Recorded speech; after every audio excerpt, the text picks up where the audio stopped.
And here we are. It's Shine the Light night here at Budweiser Gardens as the St. John Riptide visit the Forest City to play against the defending champions, the London Lightning. As we welcome each and every one of you to this lovely Thursday evening here on Knockstrom.tv. Do you know who we are? This is Aaron Sanders alongside JP Justin Prince. JP, I am more than excited to be back here with you. Year number 3 for us, but there's a lot more things we could talk about, so we'll just go to them right now. St. John Riptide, they have been at an absolute tear lately, and one of the main reasons why is the veteran leadership in the front court, and it all begins with Gabe Freeman. Gabe Freeman, of course, being last week's Player of the Week for the NBLC for the conference. For the division, I should say the Atlantic Division as well, scoring a blistering 31.5 points per game out of the first 2 games, which is a part of the reason why St. John has started off undefeated on this season coming into London tonight.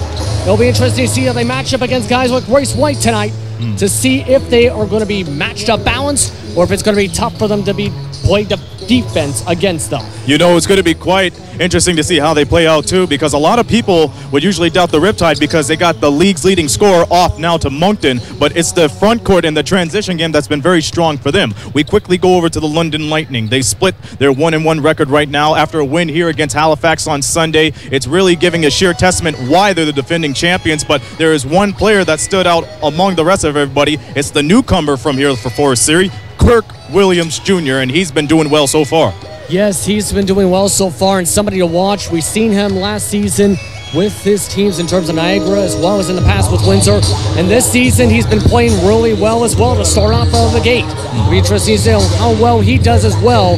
And if, for example, if London can get more than just him contribute, get Royce White to continue to be, you know, a Royce White, and hopefully have the basketball go into the basket and not off the top of a head. Well, you know, Keith Vassell, he came into this, he played half a season in Niagara, well, coach rather, and now he's in here for the full 9 yards, and a lot of people would usually think the system would change. I talked to him during the draft combine. He said nothing would change. It would all stay down to the core. What do you think of his coaching so far here? I think it's been good so far. It's been a 1-1 start, but we were discussing this prior to coming on to air. Was one of the things to see will be how they adjust on defense as the year goes on and continue to mesh together in the system. I'm interested to see that as well.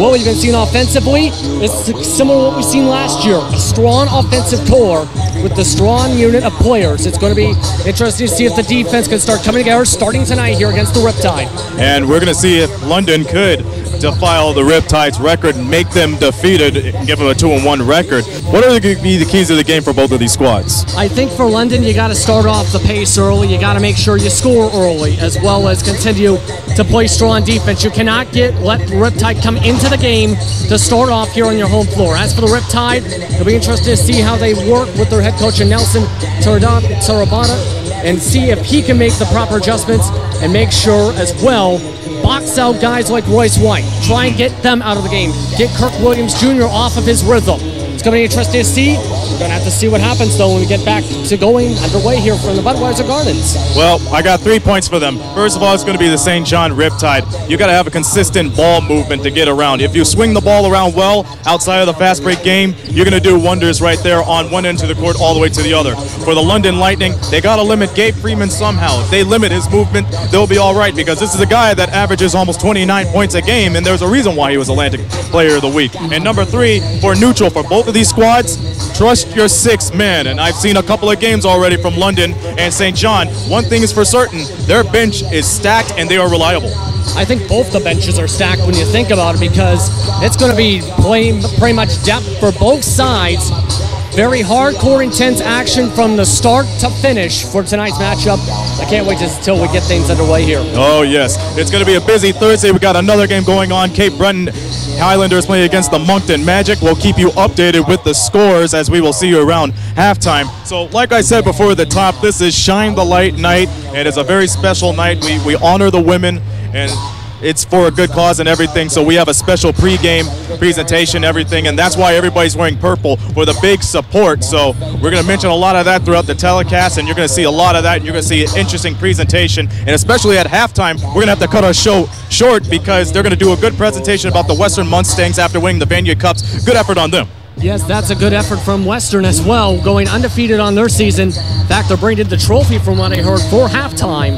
It'll be interesting. It'll be fun to see that presentation. But with that, I'm pretty sure we have to get going pretty soon. Yes, you ready for your 3? Yes, I'm ready for your 3. Let's do it, man. Let's do it. It's the Riptide and the London Lightning. We're going to have some pre-game proceedings going on first. Then we'll have the anthem and the starters, and then we'll have tip-off. We have Brendan and Chris Croucher up there. It's going to call the game for you, but we will see you folks at the abbreviated Knockstrom halftime. So we'll see you in a matter of moments. You are watching the London Lightning here on Knockstrom.tv.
In Edmonton, a 36-year-old Cree woman was murdered in 2011, and her name is Cindy Gladue. She met a man who was her boyfriend.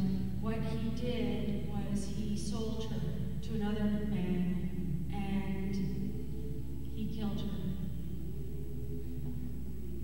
And what we know is that 50% of girls who are being sexually exploited across this country are Indigenous.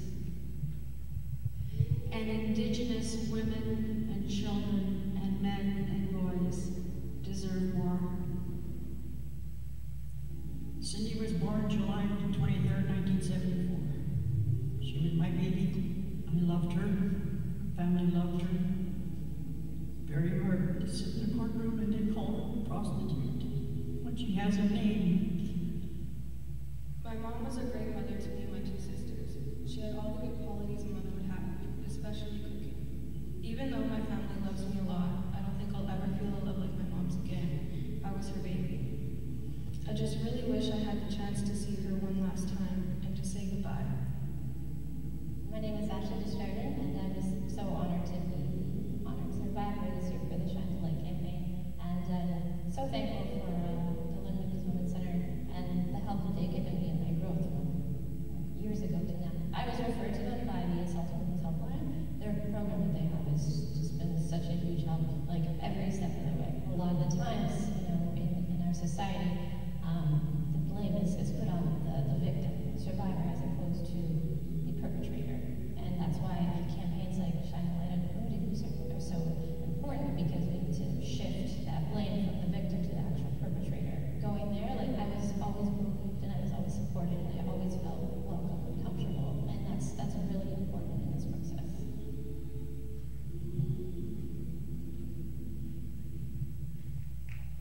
All right, guys, let's hear it for the brave women.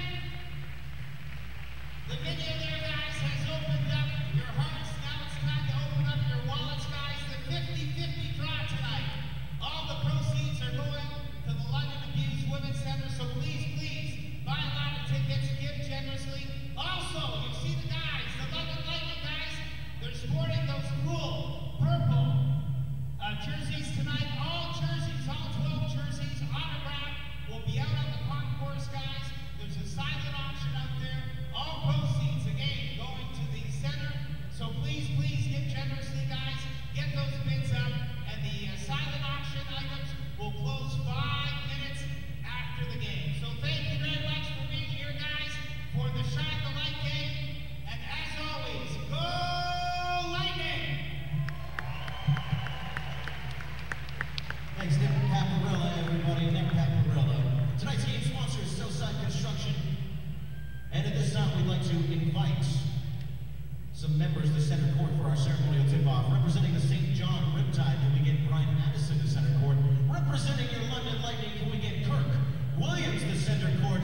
And ladies and gentlemen, representing the Shine the Light campaign in the London Abused Women's Center, please welcome a survivor and one of our honorees of the 2017 campaign, Ashley Desjardins.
right, basketball fans, welcome to the broadcast of the hometown London Lightning versus the St. John Riptide. We're ready to get this game started. Starting lineups announced. Any surprises in the lineups tonight for you, Chris? Yeah, we're seeing Martin Dixon Green step into the lineup for the London Lightning. This is in place of Ryan Anderson, who we saw had a bit of an injury in that first game for the London Lightning. He injured his hip, and we didn't see too much of him after that. So I imagine Martin Dixon Green stepping in, getting his shot in the starting lineup to see if he can fill some of the three-point shooting in the range that Ryan Anderson can bring to a team. And for the St. John Riptide, always circle this man's name on the calendar. Gabe Freeman back in town once again, this time with the Riptide. Well, obviously, London fans very familiar with Freeman. He, of course, was a member of the Lightning for their very first championship, winning league MVP, first team all-star, just about everything you can win in a year. Gabe Freeman did it that first year as a member of the London Lightning. It's always been a warm reception for him when he comes back. But, I mean, if he puts up 30 points like he's been doing lately, I don't know how much longer the London fans are going to reunite with him warmly. Fans will notice the specialty jerseys tonight for the London Lightning, of course wearing purple in honor of the Shine the Light campaign to contribute towards the end of women's abuse. And the game is kicked off. Stover wins the rebound. And the Riptide will bring it past the timeline. Some quick ball movement. Tisdale looking for a friend. Freeman picks up the ball. He'll take that deep three, and Freeman finds it. First shot, first bucket. He's back, folks. And that's a big start for the St. John Riptide, too. To be able to put up points against this London team is crucial because London, historically, one of the highest scoring teams in the league. All right, Dixon Green moves the ball into the offensive zone. Friesen into the interior. Akinkube with two from the line. And he plays such a tough style of game. You don't realize that Akinkube can actually drop back past the key and make that jumper. All right, so Freeman dishes off to Tisdale. Tisdale tries to move into the interior. That shot is blocked. White will move the ball down the court. He finds Dixon Green and an easy two there. And again, we saw the Riptide with that three getting on the board early, but London able to bounce back very quickly. That's just how quickly they can put up points. St. John needs to start scoring a little bit of consistency. I know it's early, but they got to make sure they start with that consistency. All right, Royce White steps out to guard Malcolm Miller. He dishes off to Wormley. Stover. Oh, a great move, but a great block by Dixon Green. And that's where the size of the guard position advantage that London has is going to be a key against a guy like Wormley, who's very quick. So London's got to be able to keep up with him and then use that length to irritate the shot. Some big star power in the league here. Royce White against Gabe Freeman. It's going to go out of bounds off of Freeman. It'll be lightning ball. It's not very often you get to see the treat of MVP versus MVP, but we're going to get it tonight. Gabe Freeman, of course, consistently an impact player in this league, and Royce White, the reigning MVP. All right, so into Dixon Green. He'll take a three ball. That's going to be no good. We've got the rebound from Tisdale. Moves the ball up the court himself. Over to Malcolm Miller, and then Freeman with the ball in his hands. Out to Tisdale with a three, and that's no good. Akinkube with the rebound. Out to Royce White. Once again, White on Freeman. Out to Friesen. Three's no good. Akinkube with the rebound, but they're going to say all Akinkube on that ball. It'll be Riptide's ball. I think that was the right call there. Looking at St. John, though, you can't leave Joel Friesen that wide open. I know he missed that shot, but that's one where the tape will tell you he'll knock down that corner three if you leave it for him. All right, so Freeman guarded up by Williamson here. And that's Miller with the ball. He tries to make a move to Tisdale. No good. Collects the pass, and he'll put down a three of his own there. Malcolm Miller, one of the newcomers to the Riptide. He's been off to a fast start. Had 23 points in his last game, and he's a guy that can really shoot the ball and create space for a guy like Freeman. Friesen trying to look for space. No, that is blocked by the big man Stover. Miller with the ball, moving up against Friesen, giving him a hard time over that line. Miller's going to go in by himself to no good, but Stover collects the ball, and he'll put it in himself. Stover's a guy you got to watch down low. You got to make sure you box out on him because he is one of the best rebounders in the NBLC and a former Defensive Player of the Year to boot. Royce White brings defenders inside, passes out to Dixon Green with a three, no good. Friesen will grab the rebound, though, over to White. He'll take a three of his own.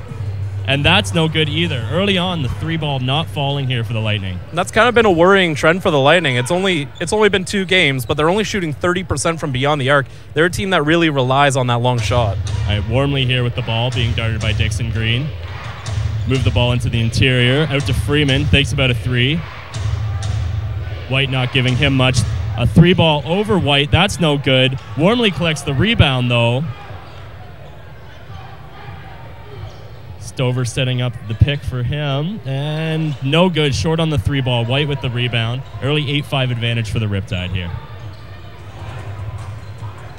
Williamson will move into the interior. He'll take it himself off the glass. No good. Great move by Akinkube to get the ball back to Williamson there. Still no good. That'll be out on the Riptide Lightning ball. And you see the impact a guy like Stover can have on the inside, even if he doesn't record the block. We've seen a guy like Williamson make that shot a million times, taking and adjusting for the contact. But when you get a guy with just the pure length of Stover, there's only so much an adjustment will actually help you. And that time, he was able to irritate the shot enough that Williamson couldn't make it.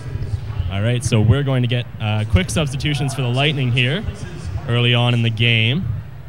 Akinkube and Dixon Green will go off. We'll get Kirk Williams Jr. and Marcus Capers on the floor. Capers to inbound. Little floater to Friesen. Keeps his feet in there. He'll go baseline. No good. Wormley with the block. Into Stover. Some great defense on the interior right now for the Riptide. Wormley looking for space. He'll take it himself inside. No good. Stover with the finish, though. And Stover's really bailed out a couple of Riptide possessions that maybe shouldn't have ended in points with those tip-ins. Kirk Williams Jr., nobody on him. Easy 3 there. And what a luxury he is for London. That's a former 6th man of the year and a guy who scored 23 points in their last game that you're able to just pull up off of the bench. Kirk Williams Jr., a big ad for this Lightning team. Malcolm Miller guarded closely by Williamson here. Williamson knocks the ball. Miller careless there. Williamson himself goes into the interior. Capers finishes the basket. Not sure the call here. I imagine they're going to say basket doesn't count, but they're going to give Williamson the 2 shots. All right, so an early timeout here. We've got the Riptide leading 10-7 at the break here. What are you taking away from the game early on, Chris? Well, so far it's been about missed shots and being able to convert after the shot gets missed. And I think St. John's done a great job of having that interior presence. And it comes down to a guy like Anthony Stover.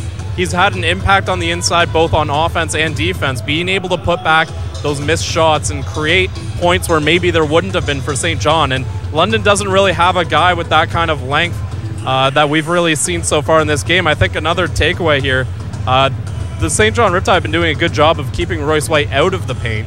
And doing that has made it so when the rebounds do come down, they don't have to work as hard against a guy like White. They've got Stover down there. They win the size matchup and oftentimes have been winning the rebound battle.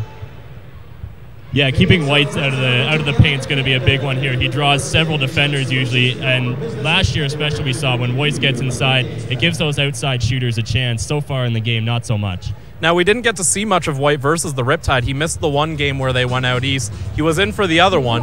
But as far as familiarity with White, there isn't a ton of familiarity for White against guys like Gabe Freeman, against guys like Stover. So this is kind of one of the rare times in this league, because White's been through a year, that he's facing a team that he isn't really terribly familiar with. I mean, he did play against Brian Addison in the one game, but for the most part, it was Addison covering him and Freeman was playing off. This game, we've seen Freeman doing a lot of the coverage on him. And then, of course, the length of Stover, irritating shots that will go inside. All right, so out of the timeout there, we've got a substitution for the Riptide. Stover will take a seat on the bench. Joining the Riptide will instead be Kenny Otieno. Former University of Alberta player, actually played with Joel Friesen on that University of Alberta team. Otieno, a guy who's actually been around the league a bit. He's previously played for the Island Storm and the Halifax Hurricanes. So Williamson, none of those shots will go. A wasted attempt at the free throw line there. Wormley down into the box, an open 3. The defender just left him there. Got to be a mix-up there by the Lightning. Well, you see the threat of Gabe Freeman. Kirk Williams Jr., I believe that was, just sort of left the man because he knew Freeman was right there and Freeman likely to get the ball, but unfortunately the help against Wormley didn't come. So White goes into himself. He'll get the bucket and the harm there, so he'll take one more. And that's where I like to see Royce White, being assertive at getting into the paint, getting those 2 points. It worked so well against Halifax, even when he wasn't putting the ball in the basket. You wear down those bigs, you draw fouls. You can create a lot of mayhem just by getting low. Early on, we're seeing Stover already off, and White goes right back into the paint to attack a height-deficient Riptide now in the middle. So they're going to find Tisdale out. He'll get 2 points back real quick there. A big mistake by the Lightning there. Capers, with White not being able to handle with Wormley coming in and forcing the turnover there. The speed of Wormley right there, just irritating the London defense. Otieno with the inbound here to Wormley. Tisdale with the ball. He'll shoot inside to Malcolm Miller, guarded closely by Royce White. White out to Tisdale. Tisdale take it in. That'll be Williams Jr. picking up the foul.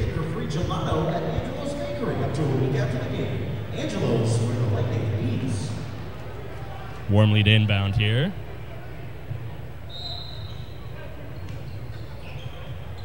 He'll shoot that out to Otieno, freezing on him closely.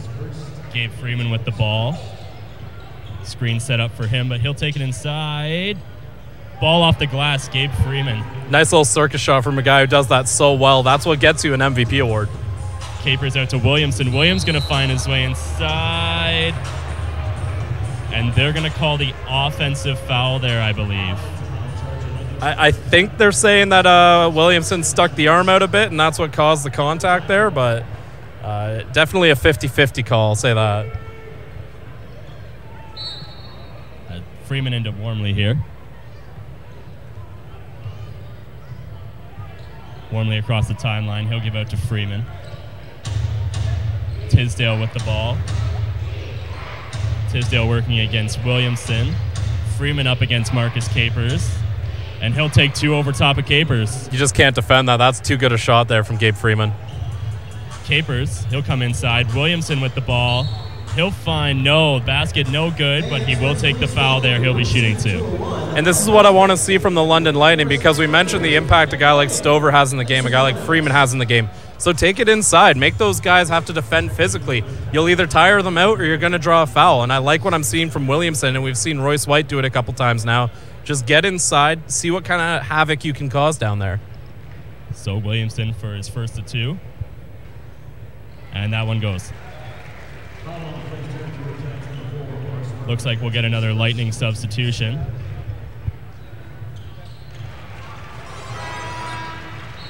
That's Sefton Barrett waiting to come into the game.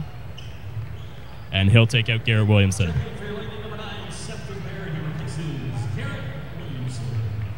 Sefton Barrett, a new piece to the team this year. Familiar face, though. He's got experience playing in NBLC. He was with Cape Breton. He was with Halifax. And he actually played for London for a cup of tea at the end of the 2013-14 season. So Wormley with the ball here. Freeman brings a couple with him. He'll sit outside the three-point line, and he'll take one more, and that'll be in and out. Total heat check there from Freeman. And Kirk Williams Jr. can't handle the pass there. Almost an easy dish to the bucket. Maybe just a bit too much sauce on the pass. All right, so Tisdale into Wormley. Wormley moves into the offensive zone. Freeman with the ball. Once again, guarded closely by Royce White. Wormley. White close on him.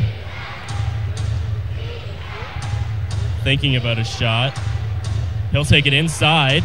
Moves it outside. And no, too much time. That'll be a 24-second violation on the Riptide.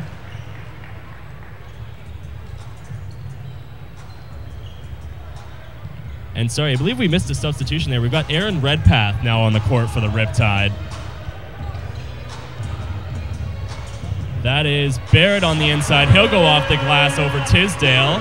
The veteran, he's been making his impact here in London. He's got a little bit more time to get used to the team as opposed to last time he was in London. He came in mid-season. Otieno with a great move on Kirk Williams Jr. Had him turned around, couldn't finish the bucket. Freeman gathers the rebound, though, and he'll take a foul. Kind of a lucky bounce. London was actually doing a good job boxing out on Freeman, the all-time leader in rebounds for NBL Canada. Unfortunately, the ball just didn't bounce their way and ended up in Freeman's hand. So Freeman will take 2 here.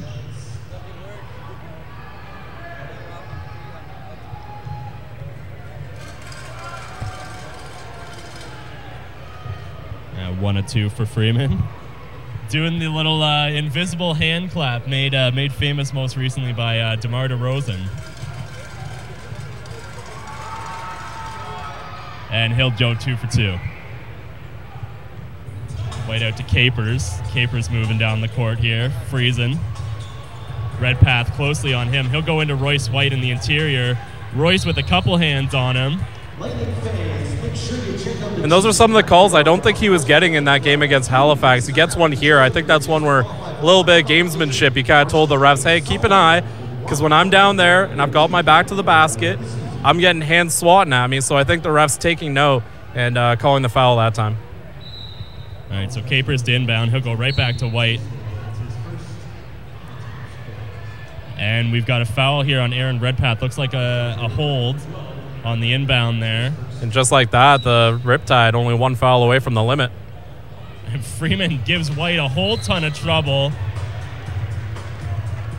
And another foul on the Riptide. 3 in quick succession there. And now the next foul is going to send London to the free throw line with 4 minutes left in the quarter. All right, so Freeman and Tisdale will check out here. We've got Malcolm Miller coming back in and Isom coming in for the Riptide for the first time. Royce White with the ball. He'll make a quick move on Miller there and off the glass and in for Royce White.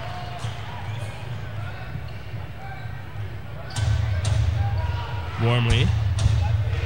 White on him. Redpath with the ball. They'll shoot out to Miller. He'll take a 3. That's going to be no good. A little short there. Royce White down the court. I think he likes this matchup here. Yes, he does. He'll take it himself. No good, though. And quick passes here for the Riptide to open up a 3-point shot.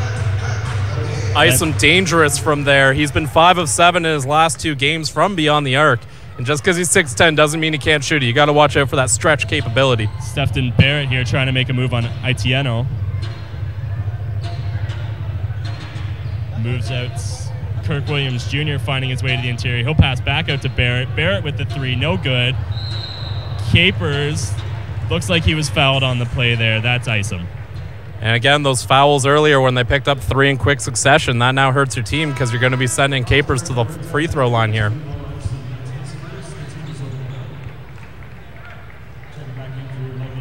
So Friesen will take his first break of the game. And we'll get Akakube back on the court for the Lightning.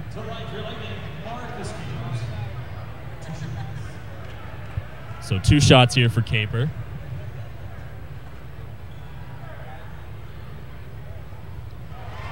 One will go.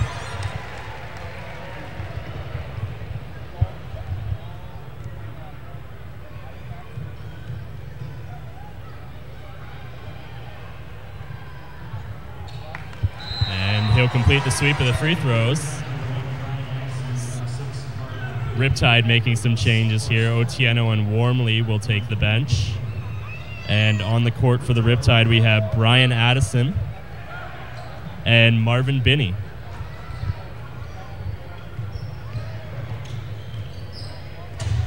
Down the court there is Miller trying to make a move past Barrett. Barrett with a great hustle to knock it back over. Miller's going to try and make a move in himself. He'll go out to Isom. Isom around the net. Finds Binney on the interior, and that'll be a charge. No basket. Great awareness there. The veteran, Sefton Barrett, recognizing Binney was going in a little bit wild there, and the Canadian able to make the big defensive play. All in all, though, this has to be maybe the cut back on the fouls, but this has been almost as good a quarter as the Riptide could ask for here. All right, the Lightning down the court. Sefton Barrett finds Kirk Williams Jr. Capers with the ball, guarded closely by Binney.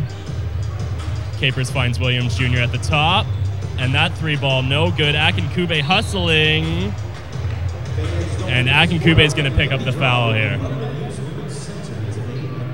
Just a little bit too aggressive on that rebound attempt.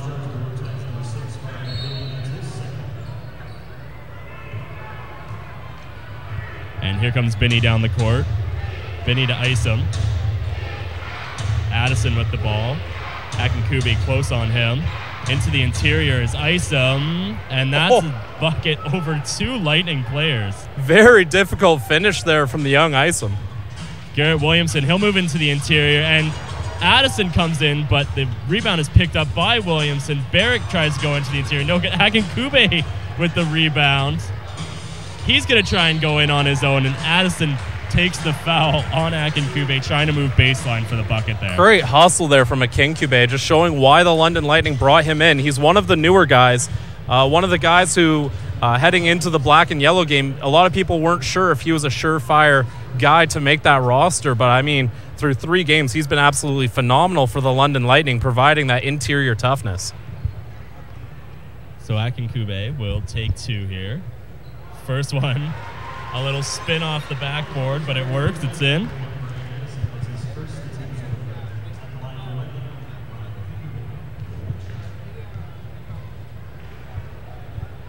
And number 2, no good. Rebound there by Isom. Binney moving into the offensive zone. Isom with the ball. Clear path to the net, and Capers with the block. Capers again with the block. The man is a machine, folks. He does not quit. Out to Capers from Williamson on the baseline there.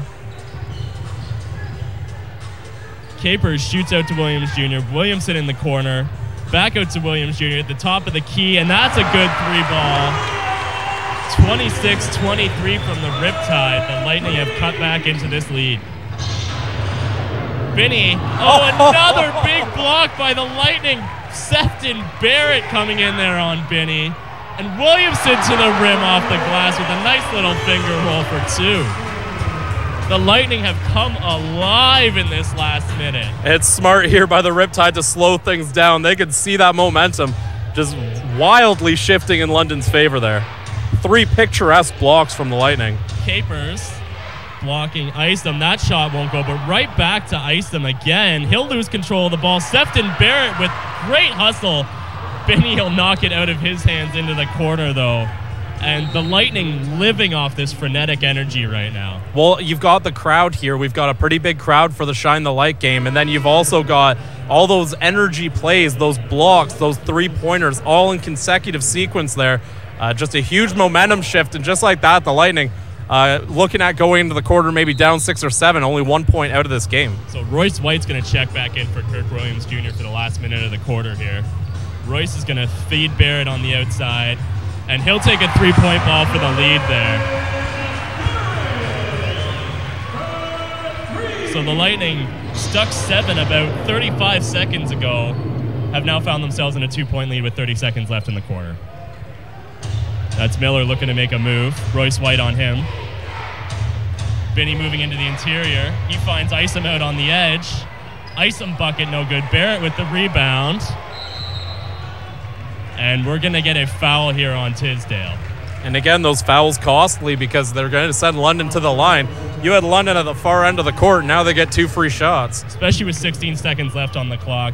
You're thinking, maybe the Lightning bleed it down, take 1 more shot. Now you've got a chance for 2 for the Lightning and maybe 2 the other way for yourselves. But you got to be thinking, hold them here. The Lightning are on right now.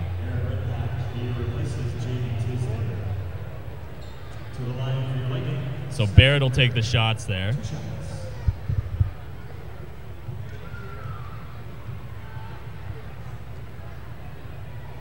One of 2 there.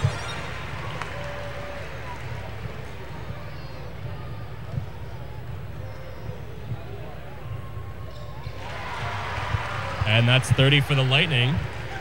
15 left to shoot. No shot clock, 15 seconds left in the quarter. Binney's going to move into the interior. Feeds it out, but that's no good. Isom collects the rebound, though. Great effort from his stomach, but I believe we're going to get a foul here on Akinkube. Yeah, Akinkube just grabbed the arm there because he knew he was beat. So 3.5 seconds left in the quarter. Riptide looking for a quick pass and release here. Capers looking to keep him busy. That's going to be Addison with a two-pointer. That's his money range right there. And that will end the quarter. But the Lightning at one point stuck 8 points in the first quarter, finished with a 2-point lead after the first 12. And I mean, it all started with that run with about a minute left in the quarter. St. John had an opportunity to head over to the bench, and end that quarter on a high. Unfortunately, they let London right back into it with some sloppy play for maybe 1 minute of a quarter. Right?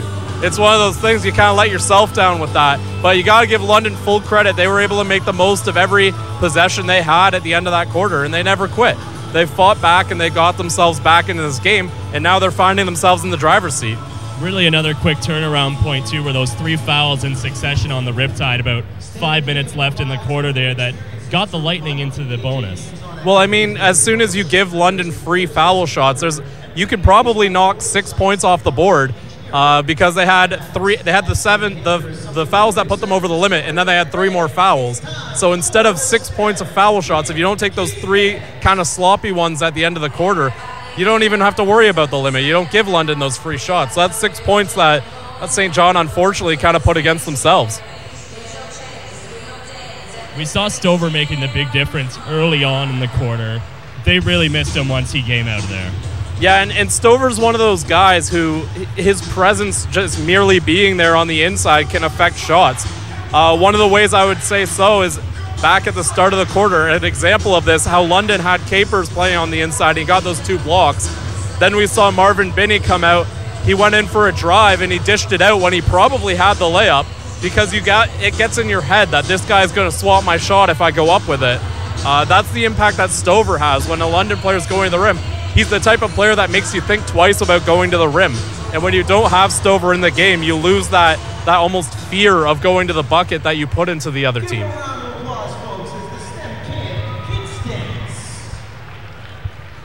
All right, if you're the Lightning here, what are you looking to do in this second quarter to, say, add on to the end of that momentum from the first? Well, London's identity has always been to make their 3-point shots, and that hasn't really been dropping for them all year, really.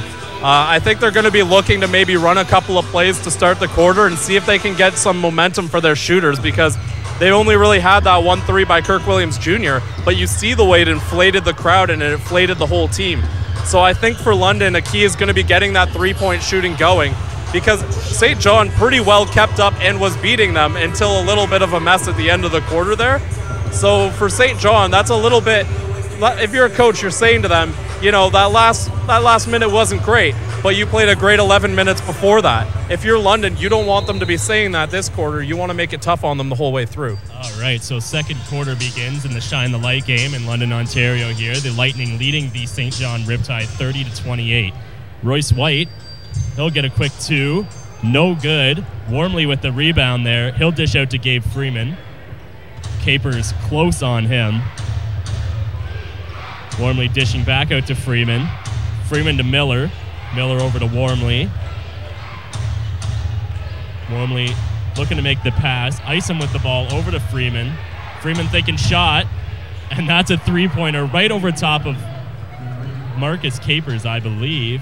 Williamson's going to move quickly into the interior here. And that's 2 points. Count the bucket. And another foul on St. John early on in the quarter.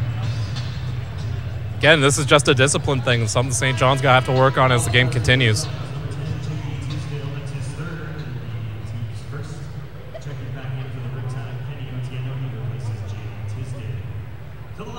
So on the court for the Lightning, first time this game, we've got D'Alembert. The brother of Sam D'Alembert, the former Sixer and Maverick. Freeman with the ball here. Out to that was Miller. Wormley back to Otieno, sorry. Miller trying to make a move past Barrett. He'll get into the interior. Shot no good off the glass. Freeman collects the rebound, and he'll take the foul there. There's a couple Lightning hands on the inside. Looks like they made the call on Garrett Williamson there. Well, I mean, there was about 3 guys who were in on that play, both Barrett, White, and Williamson. and that's going to be on Williamson. So Williamson will pick up his second foul, Wormley to inbound here. And almost sky high there on Isom, who had to leave his feet to collect it. Sefton Barrett there quickly to... I'm wondering why Wormley was the one inbounding. I get he's the best passer, but at 5'7", you put a defender there, that makes it difficult to inbound. So not sure if I like that game plan going forward. So the airmailed ball, even though Barrett made the play there, didn't go off him, forced it to go out on Isom. So Barrett in here to Williamson. Williamson gives it right back. The interior, yeah. It looks like it might have gone off the hands of Wormley, but the refs will call it Riptide ball. Friesen's going to check in here for Marcus Capers.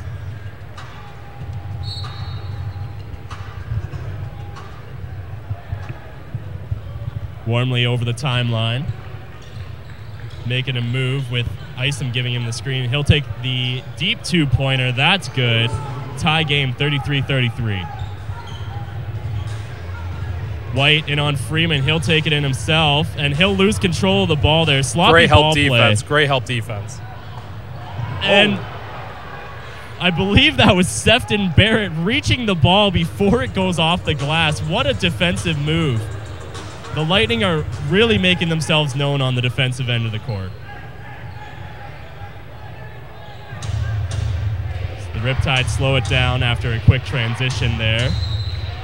And we'll get an offensive foul here. Isom's going to pick up the block, or I believe a moving screen there.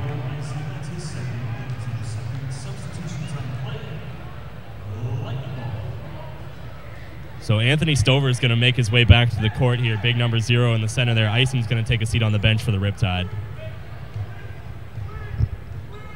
Royce White, Freeman right on him. A great battle to start this second quarter. And they'll say that's lightning ball off of Freeman. White desperately looking for a call there. He's been looking for that one all year, and I got to agree with him. He's been a little aggressively hacked going on the inside. But, you know, I've always had this theory with LeBron James, and it kind of applies with White. He's such a difficult cover for any defender that it makes it hard for a ref to make that call because he's so powerful going to the rim. So Kirk Williams Jr. with the deep 3 there. Stover goes up over Williamson, collects the rebound for the Riptide. Otieno with the ball here. Trying to make a move. Sefton Barrett really making himself known on the defensive end of the court here. Well, he's got active hands, whether on offense or defense. He's looking for those steals and those blocks. He's a veteran player, you know. He knows exactly when to go for it. He knows when to pick his moments, and we're seeing a lot of that here today. The Lightning will pick up a foul here. Otieno is going to shoot 2. It's interesting to watch London, how much they've been cracking down on Gabe Freeman. He had 9 points in that first quarter, and I don't think London wants to let him have any more. So Otieno sinks 1 of 2 there. And 2 for 2. The Riptide take a 2-point lead. Joel Friesen directing things down the court. He's going to take himself into the interior. And we're going to get a foul here on the Riptide. Again, it's only been 2.5 minutes, and already the Riptide pick up 3 fouls in this quarter. So we've got Dixon Green coming off for Sefton Barrett, who really just had a phenomenal 8-9 minutes on the court there for the Lightning. Well, he's really it is interesting seeing the night and day between his first time here in London, where again he was brought in mid-season, didn't really get used to his team. He had a couple of big games, but it almost didn't look like a natural fit right away. Compared to this season, when you get him in camp, you got to have him get used to his teammates, get familiar with them, and it's amazing to see the difference in Sefton Barrett's game now. All right, so the Riptide with the ball here in a tie game.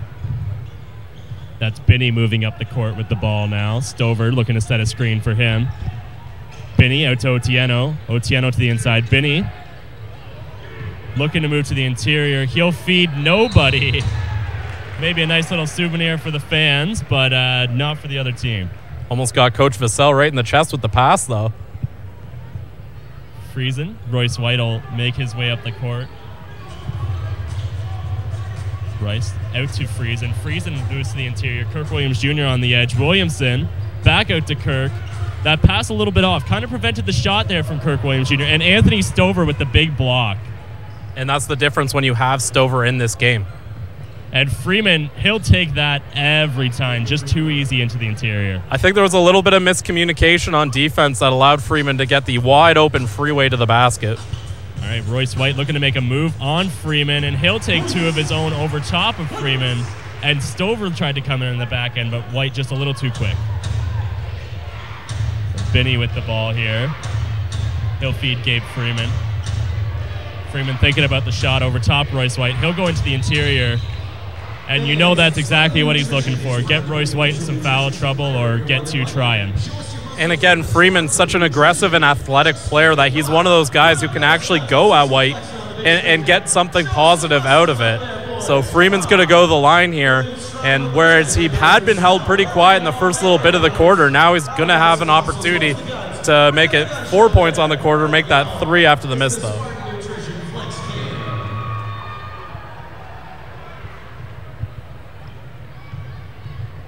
So Freeman with his second attempt here. That one will go. Williamson with the ball up the court. Some quick movement here. Friesen will take that 3. That's no good. And once again, the Lightning cannot find that shot from behind the arc. Freeman with the ball here. Williams Jr. with the great swat away, but he can't control. What a great effort there by Williams Jr. to get back on that ball and rob Freeman of a quick, easy pickup. I love the sportsmanship there. Freeman going over and saying, good battle. St. John going to keep the ball with the possession arrow there. But just a great battle between two competitors. So after a quick mop-up and a referee's discussion here, Otieno will inbound for the Riptide eventually. I think they're deciding if it was going to be a foul or if it was going to be a jump ball. I think the right call is the jump ball, though. They are going to give it to the St. John Riptide, 12 seconds on the shot clock. So, Binney with the ball. Looking to maybe feed Miller in the middle. No good. Binney's going to take it himself, though. Really a great effort there by the Lightning player to lay off, but then Stover finds his own way and pushes that ball into the net. Again, another broken offensive possession. That's Stover able to turn into points for the Riptide. Royce White really kind of careless with the ball there. Maybe trying to draw a foul off of Freeman or Stover there, and just left the ball on the court. So Freeman with the inbound. Out to Binney. Binney back to Freeman. Freeman into the interior himself. A little too hard. Collects his own rebound off the glass. Almost a self alley-oop there. Williamson with the backwards feed to Williams Jr. Williams Jr. thinking about heading over Stover there. Binney coming in to help. Friesen will take the three-pointer. That's a good basket. And those are the kind of shots they need to make, because then with the threat of the three-point shot, you create space for guys like White inside. 42-40 for the Riptide. 7 minutes remaining in the second here. Big mismatch. Yeah, Stover against Dixon Green. And really a kind of a surprise shot there. Yeah, I didn't think Stover would settle for that one. That's one where you kind of want to see him back down the much smaller Dixon Green there. So that ball will go out on the Riptide. That's going to be Lightning ball. Dixon Green up the court. He'll dish back to Royce White. And really, so far this quarter, it has been the Freeman-White matchup. Not letting White get a mismatch on, say, a smaller, less athletic player. That shot no good, though. Binney down the court for the Riptide. He'll look to take two himself. Friesen with a big block on him, though. The Lightning really letting themselves be known in the paint. Block total's got to be sky high after this quarter here. The London Lightning with a couple of big ones. So 15 to shoot for the Riptide. The dish into Freeman. And Freeman with all day to shoot that three ball. Once again, a defensive miscommunication. Realistically on the best player on the court. Yeah, Freeman can make a shot from anywhere, so when you give him that much time, it's almost a certainty that he's going to be putting up points on the board. It really looked almost like a dish you would get in warm-ups. Royce White with the big finish for the Lightning there. I love that feed from Kirk Williams Jr., and that's the kind of passes they need to do to open up Royce White. And now just way too much on the interior. Binney makes it easy. The Lightning with a couple defensive lapses the past few possessions. letting the Riptide throw this lead. They are really pressuring London when they get anywhere near the arc. So White's going to move it in himself. That's no good. Over Freeman. Stover with the rebound.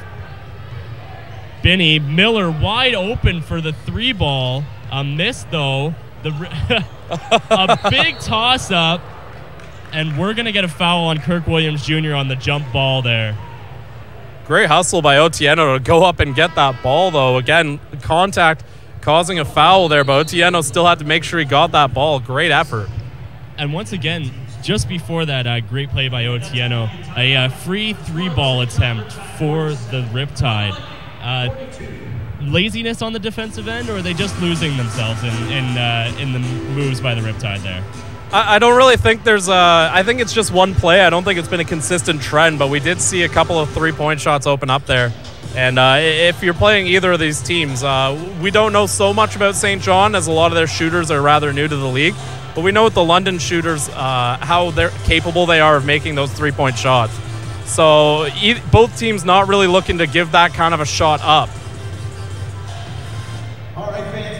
So a quick timeout here to give the teams a break. The Lightning, after opening up a small lead heading into the second quarter, now down 5 by the Riptide. Once again, 3-point shooting, a little lackluster for the Lightning.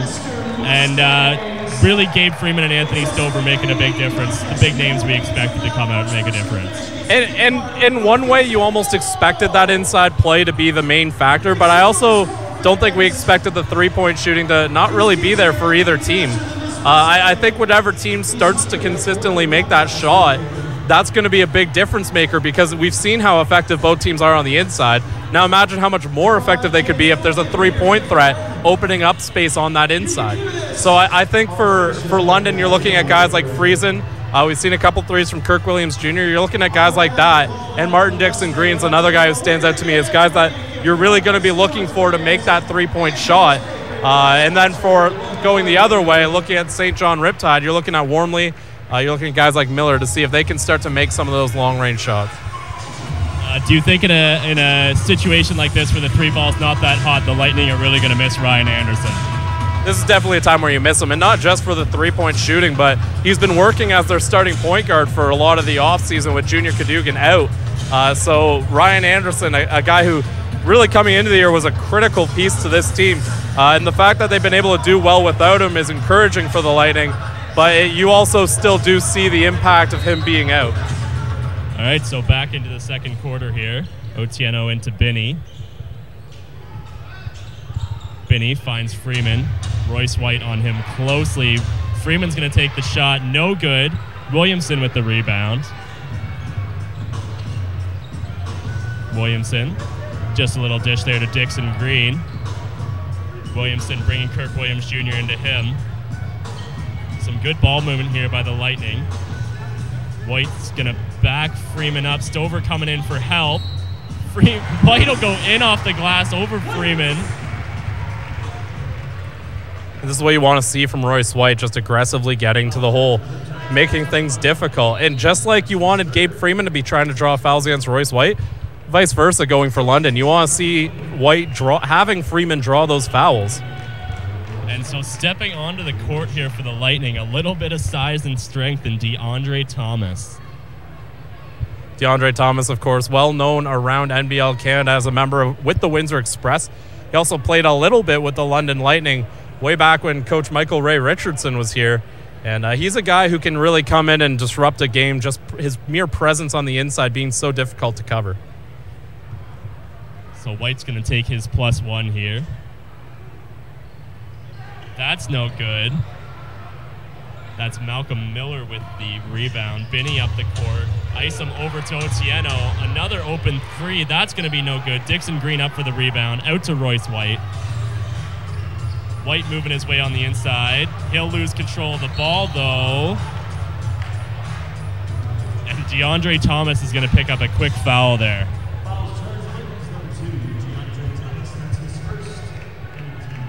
It is interesting seeing how London fans have reacted to DeAndre Thomas, a regular receiver of boos during his visits to London. Those boos turning into cheers this year.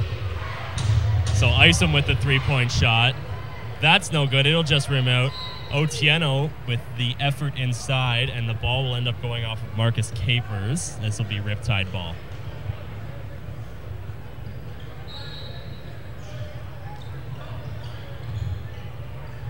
So it looks like it'll be DeAndre Thomas stepping up to the task against Stover on the interior there. So this is Miller, fakes the pass, heads inside himself, and 2 off the glass easy. Great play there from Malcolm Miller. It's interesting with London having Thomas and White in there. That's a big lineup, so they're trying to match the physicality. Thomas fakes the shot, tries to go up for 2. That ball's going to be no good. Just needs a little more juice on that from the big man. Miller back out to Isom. Otieno with the ball. They'll go inside to Stover. He looks to feed Miller coming in on the interior, but goes off Joel Friesen's back. White inside, blocked by Isom. Otieno looking to make a quick move, wheels back around, slows down that offense. Yo, Isom plays so much time on the outside, you almost forget that he's still 6'10". So a big block there from the Texas grad. We're going to see a jump ball here as a big fight there between Binney and Capers. It's going to be London ball off the possession arrow. Miller pleading with the referees here, but I don't think he's going to get the call to go his way. Really a great effort by the Lightning there. Binney trying to move quickly down the court, had to slow up, gave the defense time to get back, and he just wasn't aware of the players around him. So Capers with the ball. He'll dish out to Thomas. Thomas with the feed into White, but he will pick up the foul here. Looks like number 32, Isom, will pick up the call. Really a great pass there from Thomas into White. You know, one of the things about DeAndre Thomas that a lot of people don't really give him as much credit as you'd be looking for is he's a great passer for a big man. So it was actually interesting watching him and White work during that Halifax game because they really set each other up well nicely with that passing. So Royce White with the ball here. Closely guarded by Miller. And that ball will just be a lost possession on White. White, ball handling looks maybe kind of like a struggle so far this game. Maybe handling it a little bit loosely, a lot of lost possessions, a lot of turnovers. Well, I do think there's a lot of contact, as we're going to see. Great play there from Binney.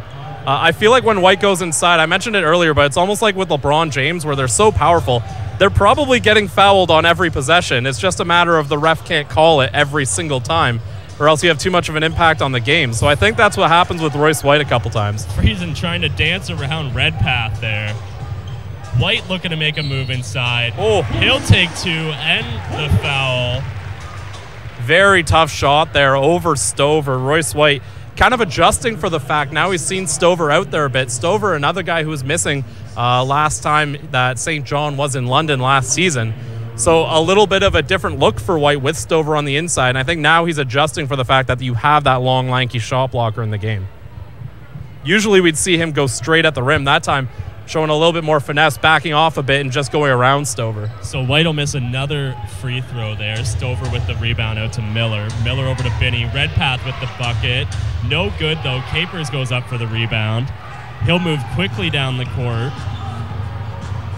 Trying to push the ball in on Redpath. He'll bounce it out. Set things up. Thomas with the screen. Out to Friesen. Friesen with the 3 ball. No good. So Otieno with the ball. Dished all the way across the court to Binney. Binney trying to free himself up there. Stover into the interior. Otieno with the 3 ball. That is no good. Capers with the rebound. Capers moving quickly. Thomas on Stover making the move on the inside. Otieno in with the block though. Stover gives the refs a stern look there. I don't think he liked the physicality with which Thomas stepped in there. That's going to be Aaron Redpath with the 3 ball on the other end, though. If I'm London, I might be looking timeout sooner rather than later. This is a couple of good plays here from the St. John Riptide. Yeah, we've got 2 minutes left in the second quarter here. Thomas again in on Stover. And that time he's going to get the offensive call. Thomas with his second foul. I think Thomas trying to say that he was in the restricted area on that one.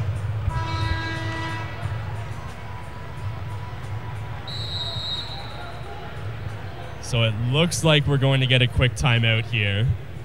Yes, it is a Lightning timeout. Thomas picks up a couple quick fouls in his time on the court there. Stover making a big difference, clearly making himself felt. And I think one of the things with Stover, too, is a lot of his impact on defense isn't going to show up on a stat sheet, because we've seen a lot of shots where he might not have gotten the block, but he really messed up the shot. And he's one of those guys who, his pedigree, his impact on the game, it's a real luxury to have him in NBL Canada. And he's been a big difference maker for the Riptide in this game. And what he's done is his ability to protect on the defensive end has meant that they're able to have Freeman sit on the bench a bit, get his energy back up, and they haven't really given up much ground. In fact, they've gained ground with Freeman out of the game, which seems really difficult to do on paper, but having a guy like Stover who's been able to put a stop to the Lightning has made that possible. Yeah, now after that 8-point lead evaporated for the Riptide at the end of the first quarter, they have once again built that 8-point lead back up, 54-46 for the visiting St. John. So we'll come back out of this timeout. Looks like DeAndre Thomas' time on the court is done. He'll have a seat back on. The veteran Sefton Barrett back on the court for the Lightning.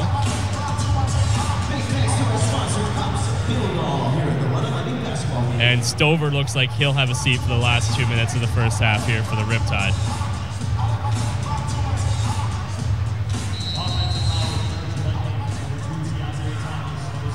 So Binney with the ball here, 2 minutes left in the quarter. Otieno inside to Addison. Addison close by Capers, but no, he'll lose control of that dribble out of bounds. Wasn't really forced to either. That's just a little bit of a miscue there from the Riptide.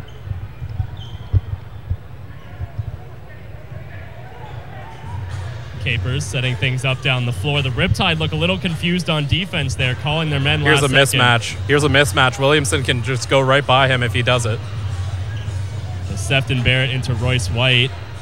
White really coming over the top on Royce White there. Aggressive help there from Redpath. Really disrupted White. So Miller dishes out to Redpath. Redpath's going to take the baseline. Otieno looking for the three ball. No good. Binney into the interior. Back out to Redpath for the three on the edge. That's no good. Friesen with the rebound. And Redpath from behind strips that ball. Capers will find Sefton Barrett there. No good from three. Williamson with the rebound. Sefton Barrett tries to move into the interior. No good. Miller trips over him. Collects the ball. Otieno over to Addison. He'll take a short two. That'll be good. Again, that's his bread and butter, is that mid-range shot from Brian Addison. NBL veteran. He's also played with the Halifax Hurricanes and the Island Storm. He's a guy who knows this league pretty well. So Royce White looking to make a move in here. Malcolm Miller's going to take the foul.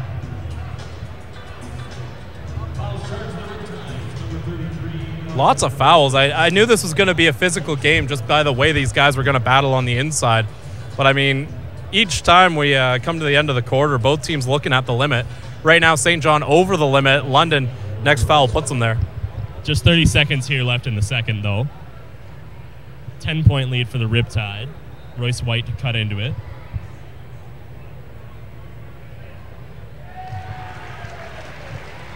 Get that lead down to single digits.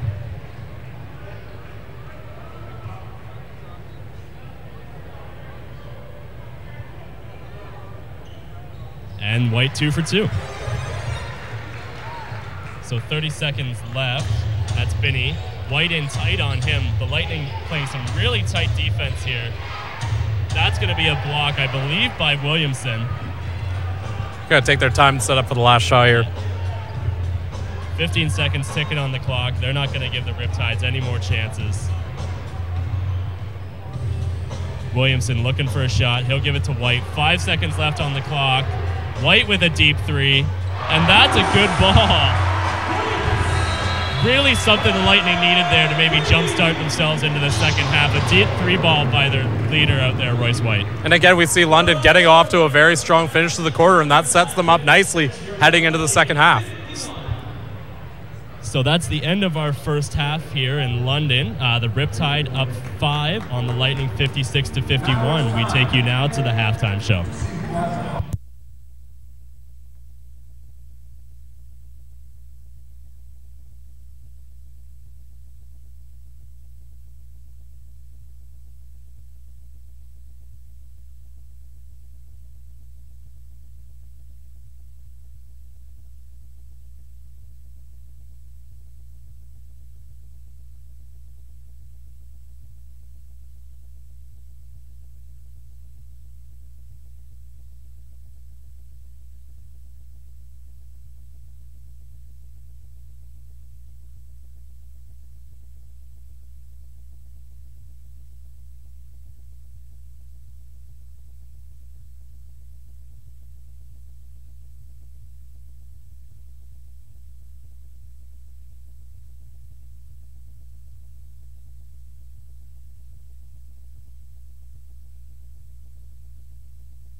and gentlemen, today we're here to shine the light on women abuse with the London Abuse Women's Center.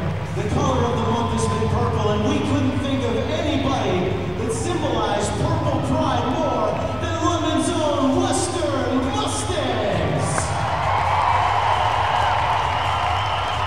Ladies, trophies, London, let me introduce to you first the Western Mustangs cheerleader, aka National Champions. Make some noise for the Western Mustangs cheer squad. And over on this side, we'd like to say congratulations to the 2017 National Vanier Cup champions, Western Mustangs football. They're joined by representatives of the championship team, head coach Greg Marshall, and other representatives of their coaching and support staff. We've got the cheerleaders, we got the football team. One more time, folks, let's hear it for your Mustangs.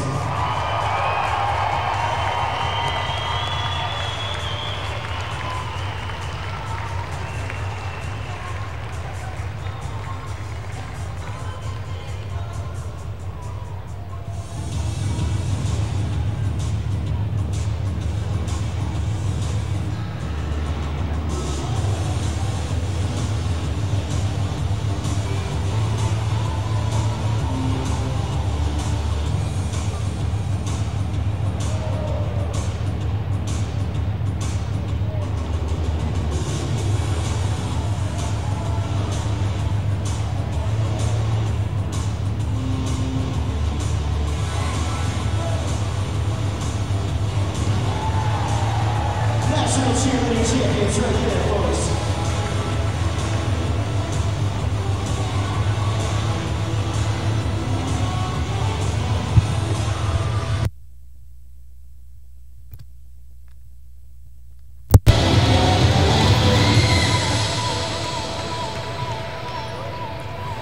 And you know, if there's one thing that London knows best is to celebrate their champions. A quick recognition to the Vanier Cup champions, the Western Mustangs, as we approach halftime. It's the 5-point cushion for the St. John Riptide over the London Lightning as we welcome you to the Knoxham halftime. JP, we'll talk about St. John's first. It seems like they're shooting at will and the ball's going into the hole, and it also helps out too that Gabe Freeman's already at the 20-point plateau. Yes, Gabe Freeman, 20 points so far in this one, and he is by far the leading scorer.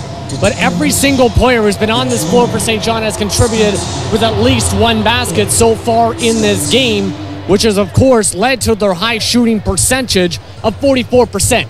to start off this first half in this game. Right now, St. John is definitely doing good in that mark, but they've also been getting in a bit of foul trouble. Gabe Freeman's having 3 fouls, for example, right now, despite being that leading scorer, which is why he had to be subbed out for the last part of this quarter. Well, you know, St. John is known to being a roughy bunch around there, especially you can't beat them on the fast break game, as we've seen.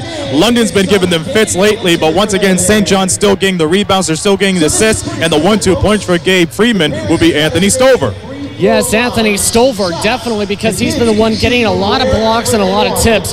2 blocks, 7 rebounds on top of his 6 points, and 1 turnover on the matchup so far. But it's definitely been a helpful factor to have him in the interior playing hard defense.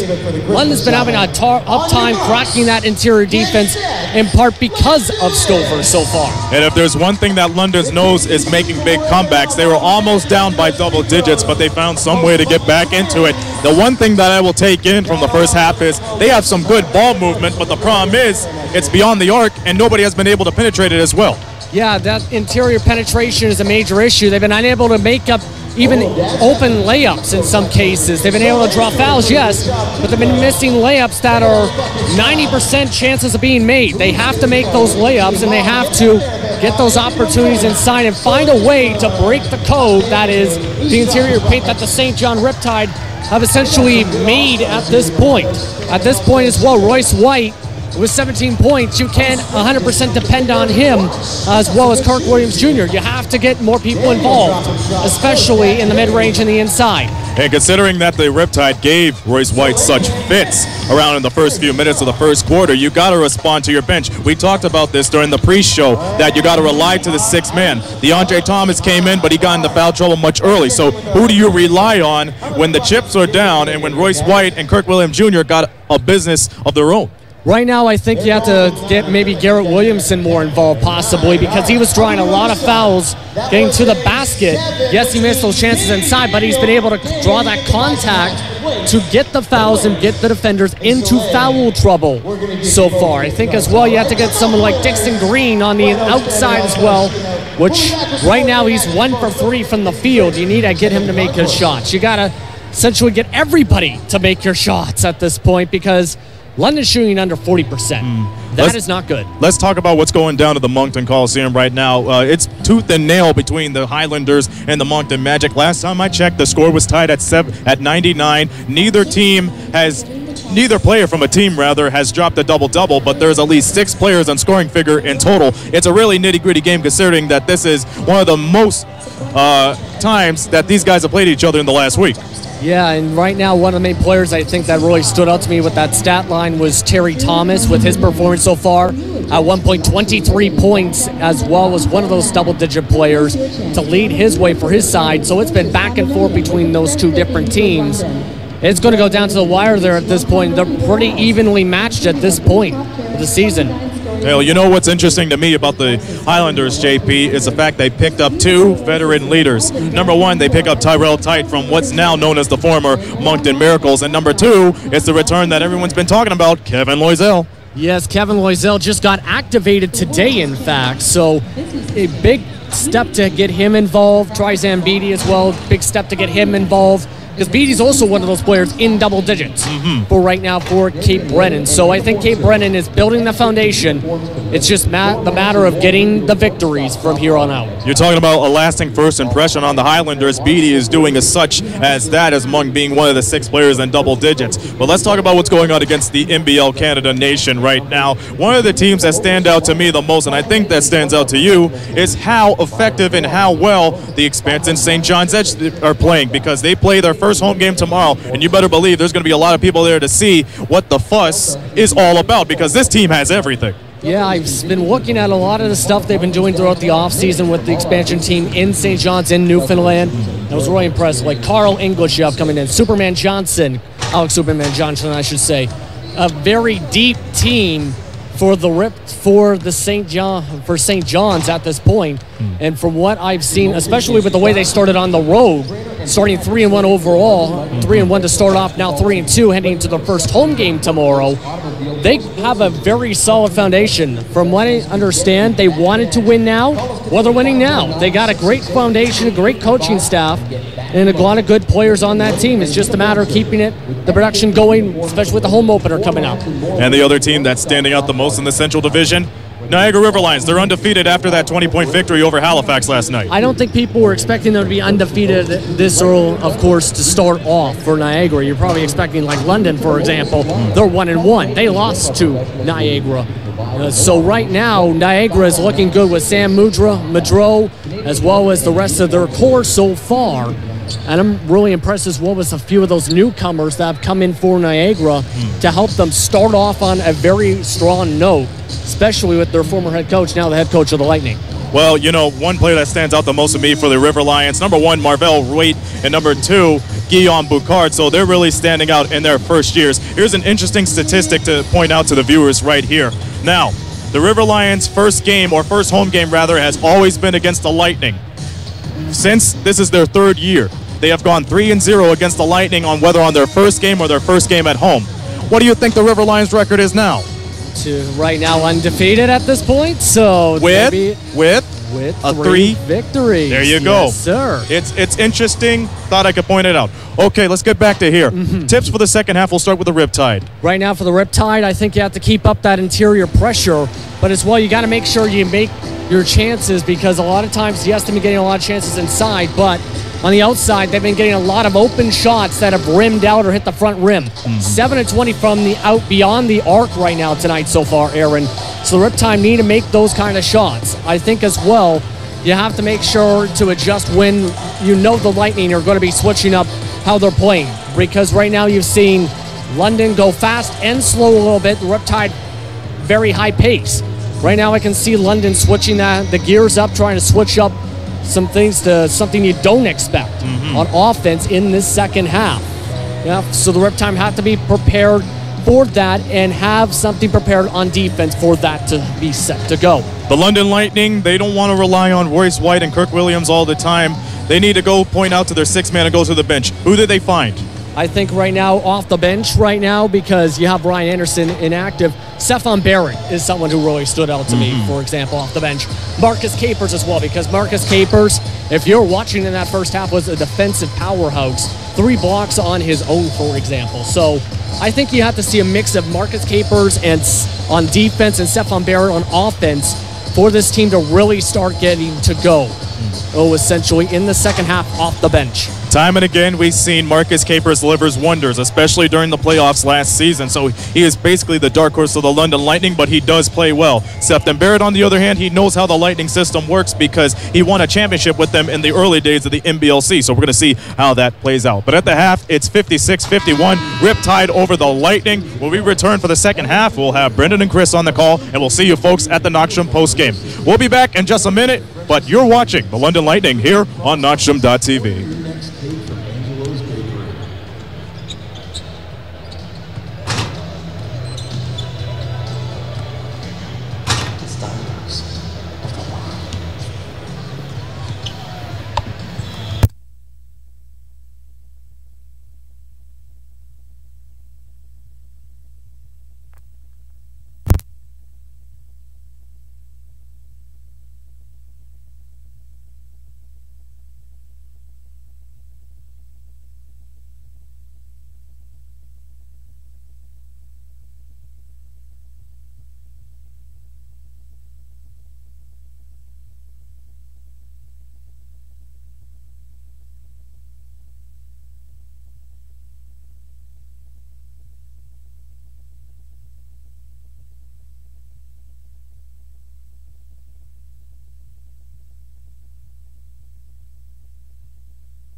All right, folks, welcome back to the second half of the game in London here tonight. Reminder of the first half score. We've got the visiting St. John Riptide, 56, and the hometown London Lightning, 51. Big keys in the first half. The Lightning being badly out-rebounded by the visiting St. John Riptide, Chris. Yeah, I think it comes down to interior play. I mean, you look at the depth of the forwards that St. John's able to throw out there. And unfortunately, London hasn't been able to provide the same kind of rotation. We've seen Freeman and Stover both be effective. And Stover in particular, there's a big advantage in second chance points, and I'd reckon almost all of them come off tip-ins from Anthony Stover. So I think for London, you got to get Royce White going a bit. He's had a good game so far. It's just a matter of he's the only guy who's finding any sort of effectiveness down low. So you got, pardon me, I shouldn't have said you got to get him going. You've got him going. But the rest of their interior play hasn't been there, and then the three-point shooting isn't making up for it. And the big boys have really come out to play. 2 league MVPs, Royce White and Gabe Freeman. 20 points for Freeman, 17 for White in the first half there. Really coming out to play tonight. So we're back here with the start of the third quarter. Tisdale with the ball for the Riptide. He makes a move on the inside. Akinkube tries for the block, but Stefton Barrett's going to pick up the foul there. Tisdale holding the ball a second longer, letting Barrett come into him there.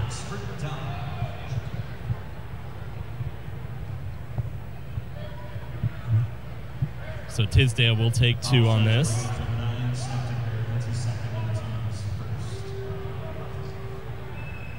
Now Akinkube, one of those guys that could make a big difference on the interior for the Lightning, but picked up 2 fouls and limited playing time in the first half there, Chris. Yeah, and he only played 7 minutes, picked up 2 fouls, but I think they need a guy like Akinkube to get going and provide a little bit more of that interior presence so that White isn't doing it alone. So both those shots will fall for Tisdale. White moving the ball up the court. Stover keeping eyes on him. Freeman in there as well. White directing some traffic here. He'll dish out to Friesen. Friesen looks for the 3, no good. Inside. Akinkube against Freeman. No, he'll dish out to Williamson. Inside to Akinkube. Probably should have looked outside there. He had Royce. Dish no good. And looked like maybe a missed goaltending call there, Chris. I'd say so there. An interesting call from the refs. And Wormley goes down and is going to hit a 3 ball, or they're going to call it 2. Foot was on the line there. Coach Vassell, very, very curious to the referees about the previous call at the other end. Stefton Barrett, 3 ball, no good. Wormley shoots that ball down to Tisdale. He'll go up and over Barrett. No call there from the referees, letting them play it out. Looks like Friesen getting up slowly on the other end. Doesn't look great. Yeah, a little bit of a limp in his gait down the court there, but he'll take that 3 ball. That's no good. Pile up down low. Yeah, and Tisdale, a body slam there. Both of them get up, though. No foul, no harm, no foul there, I guess. Freeman on the inside. White giving him all he can handle. That shot no good. White shoots it over to Friesen. Friesen takes a 3. That's no good. Akinkube with the rebound, though. And he'll get a little flow over Anthony Stover there. And that's exactly what you look to a guy like Akinkube to provide. Excellent interior play, and he provides that toughness. Akinkube, he'll get 2 up there. And yes, we will get the offensive foul on Tisdale. It looks like he took the charge pretty heavily there as he's a little slow getting up, but that's the type of play you need from him. He's a big energy guy who provides that interior toughness, and that's a great start to the quarter for him. So Vassell recognizing that Friesen a little dinged up there. He's going to come off the court. Marcus Capers is going to come on in his place.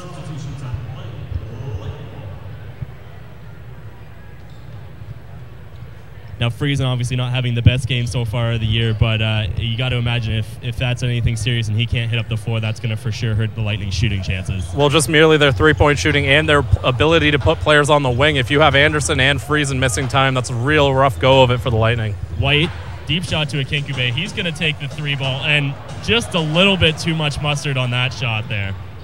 Don't know if that's a shot he's got in his repertoire there. Malcolm Miller up over everybody, and then Stover once again with that second chance opportunity, not wasting it. Again, a time where it could have been 0 points for the Riptide, and Anthony Stover again bails out the offense and gets them 2 on the board.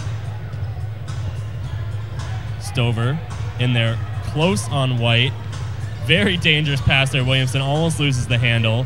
He'll dish back to White. Barrett, he'll take a 3-pointer, and that's no good. That bounces up and hits the shot clock. London's clearly putting a focus on getting a couple of perimeter shots going, something they weren't really doing in the first half. Unfortunately, they're still cold, and I think we're going to see an adjustment soon. So Wormley down the court here, trying to make a move past Capers. He'll take a deep 3. No good there. Barrett with the rebound. Used that screen as a distraction beautifully, though. Great job. Barrett making his way to the interior. Tries to feed at Kinkube. No good. Kinkube loses handle of the ball. He'll swat back in, and that's going to go out on Warmly. So the Lightning will keep control of the ball with 12 seconds on the shot clock. And again, we talk about the hustle of a Kinkube. That only happens because he was able to keep that ball in bounds, and he hit the deck to do so. So Capers. Unfortunately, Kinkube is going to pick up a technical there. I think his words for the referee might have been a little stern. So Capers, he'll have a talk with the young guy there, maybe a little bit of veteran advice. So Kinkube is going to come off the floor here. That's going to be Kirk Williams Jr. on instead.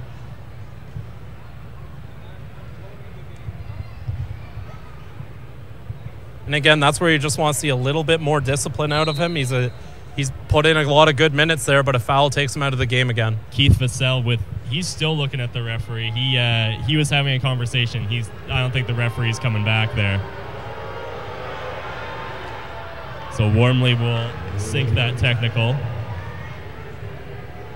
And then it will be a Riptide ball. 10-point lead for the Riptide. 8:46 left in the third quarter. Gabe Freeman making a move inside. He'll throw a two-pointer up, fading away, no good. Barrett with the rebound. Out to Williamson, manages to keep himself in. Nice little dance move on the sideline. White pushing inside. He packed Redpath right into Stover there and was not going to be denied that basket. Aaron Redpath's not going to get that done defensively against a powerhouse like Royce White. So Warmly trying to use that quickness, gets through out to Redpath on the exterior. Oh, but that's what you want to see out of Redpath. Big three-pointer. And again, it takes a little bit of the mustard out of this crowd here. So Capers back to Royce White. Royce White thinking about setting up and shooting. Capers goes to the inside. Kirk Williams Jr. trying to make Freeman miss. And no good there. Freeman with the rebound. Warmly steps up for three, and that quick three ball is good.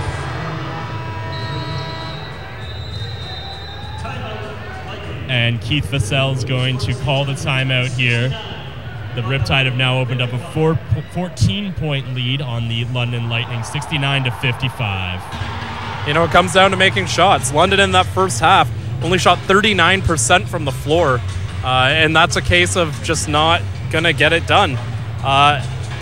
This is a team, and this is a game where I think London's getting a little frustrated too, because I think they're doing a good job of getting those open looks. It's just been one of those ones where the ball doesn't bounce the right way, and they just don't get what they need out of the possessions.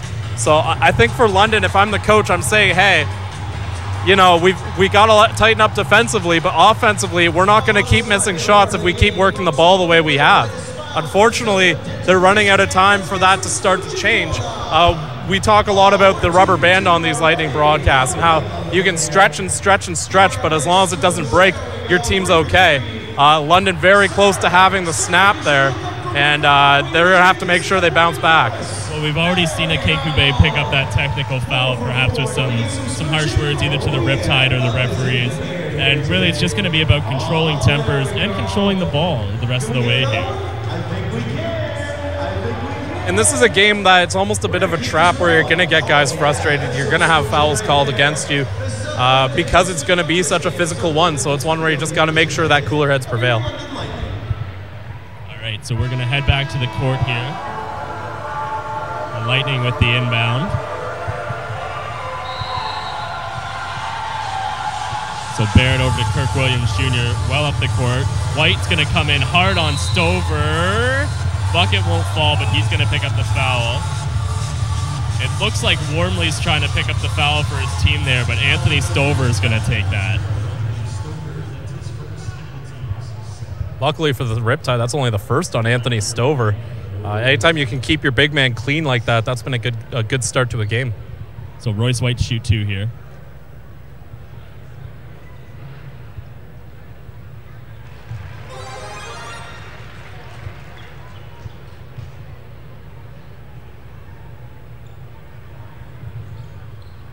And 2 for 2 for White.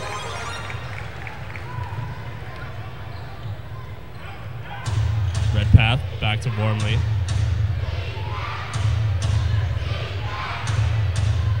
Wormley waiting for a friend. Freeman back out to Wormley. Capers matching up very closely there on Freeman. Freeman tough into the interior. No good there. Stover once again trying for that tip in. Williamson to the inside, no good. Barrett with the rebound. He cannot collect it. Wormley playing in tough on him. And Barrett's just going to go down with that ball. We're going to get a jump ball. It's going to be London on the possession arrow. I want to talk about Aaron Redpath there, and it was a really smart defensive play he made. Williamson looking for the contact, and Redpath just played the role of the Matador, just stepped out of the way, let Williamson adjust to contact that wasn't there, and it forced him to miss the shot. Just a very heads-up play from Redpath.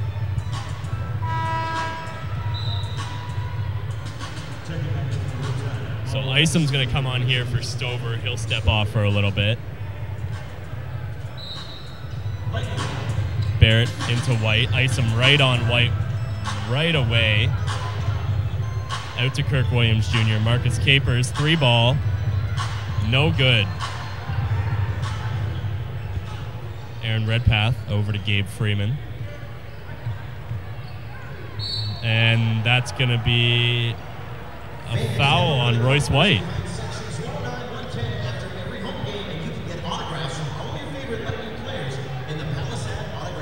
So far, still, a lot of time left in the second half, but you got to say maybe match to Freeman right now. At least advantage Freeman in the matchup of the MVPs. It's Marcus Capers. Oh, they had it. Forcing a bad throw there, but they couldn't collect it. Aaron Redpath ends up with the ball. He's going to shoot a three-pointer over Royce White. No good. Sefton Barrett with the rebound. There's Royce White with a big mismatch on Redpath. Wormley tries to come in and help. No assist. Ball doesn't fall there. Wormley out quick to Redpath. Gabe Freeman with an open three. That's no good. Barrett comes up with the ball, and Isom's going to collect the foul there.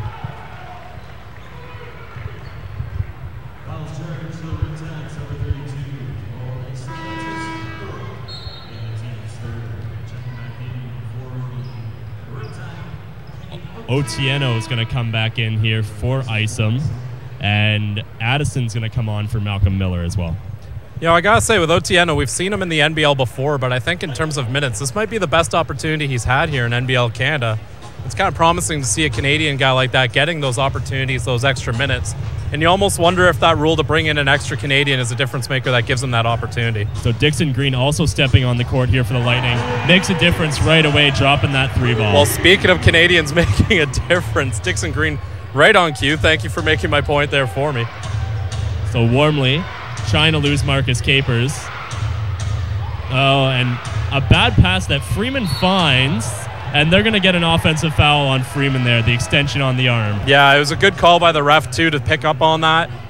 Capers, a very smart defender, and a lot of people might think Freeman on Capers is a bit of a size mismatch. But remember, Capers, when he was a member of the Mississauga Power, actually played the 4. He was the power forward for that team, even at 6'4". So he's used to providing that interior defense.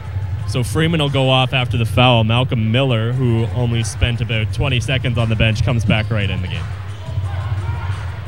Capers with the ball. He'll move into the interior. Dishes out to Dixon Green with another 3-ball. And he's hot right now. He's hot. He's feeling it right now. And that's a guy, he can really shoot the lights out. That's been the scouting report on him. We haven't seen him really consistently drain that 3, but now they've got something going. And that's going to open up opportunities for Royce White when he comes back in the game. So we were talking about a 14-point lead for the Riptide. Well, we're down to 6. And Addison loses control of the ball. Akekube picks it up from between his legs. Marcus Capers down the court. Kirk Williams Jr. moving inside here. He's going to force Miller back in. Shoots out to Williamson. Williamson over to Capers. Kirk Williams Jr. over top of Miller. No good there. Otieno with the rebound. Otieno's going to keep it himself. And a loss of the ball. Capers with plenty of time. Nothing flashy. Just lets him know, I'm going to take these 2.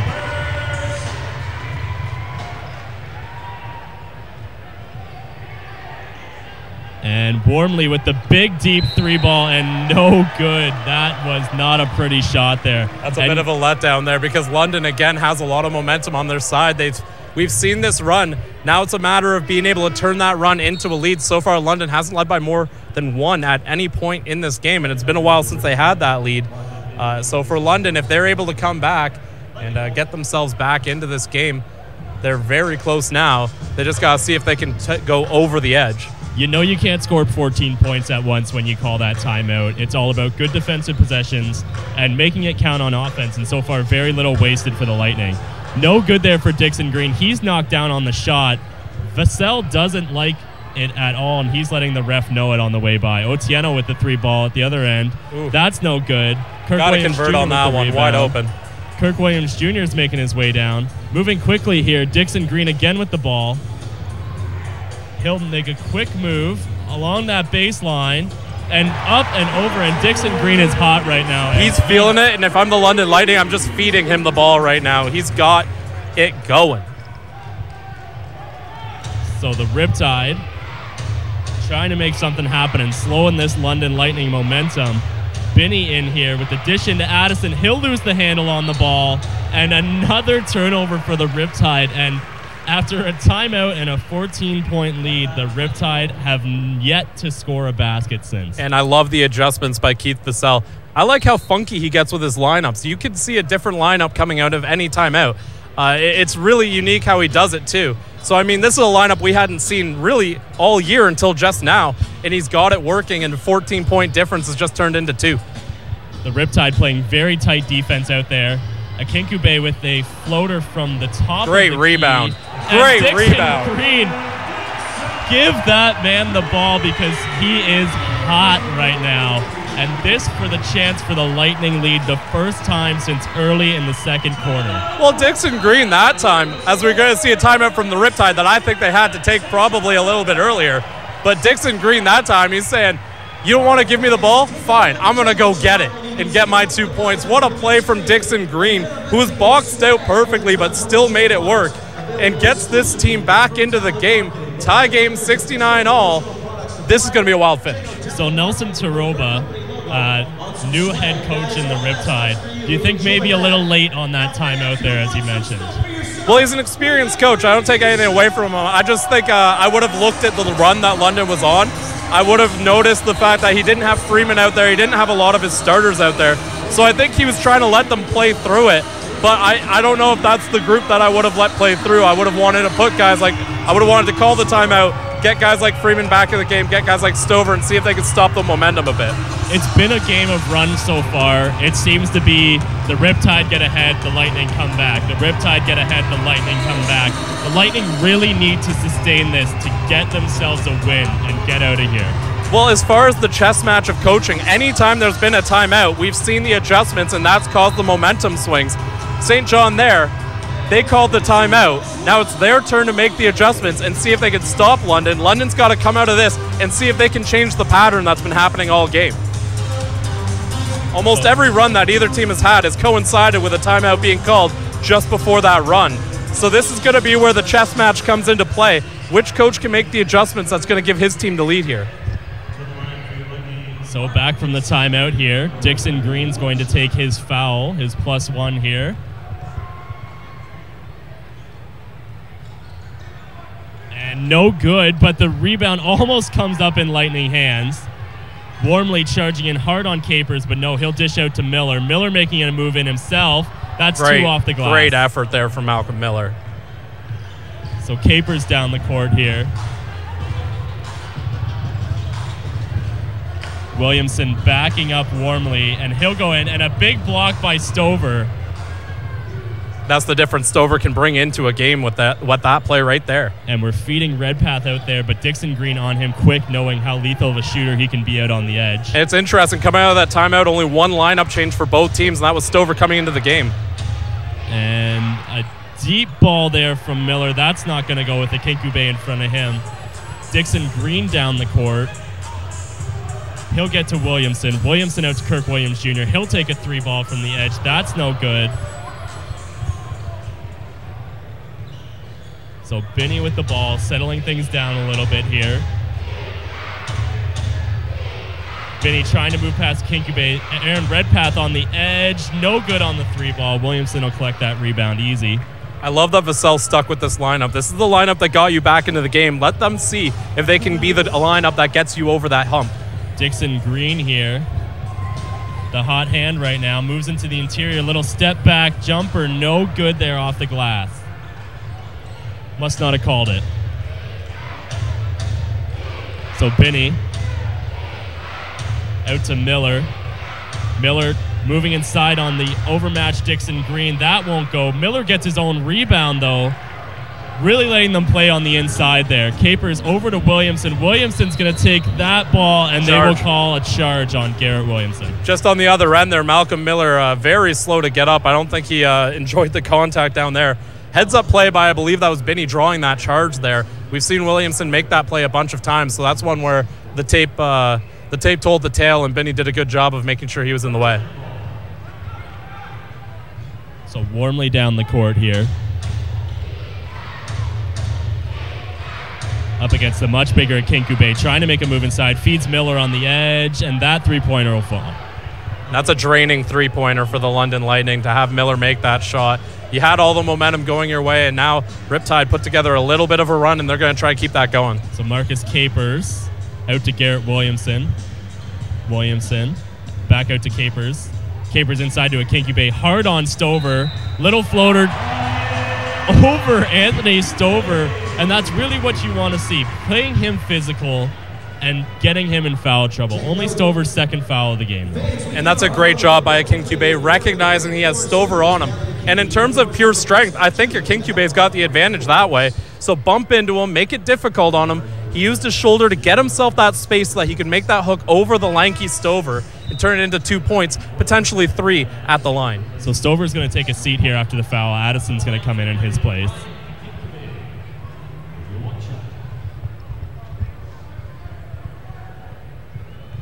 Again, a Kinkube, one of those guys I think they signed him and they were looking to see what he could do in camp, and he's really become a crucial part of this team's rotation.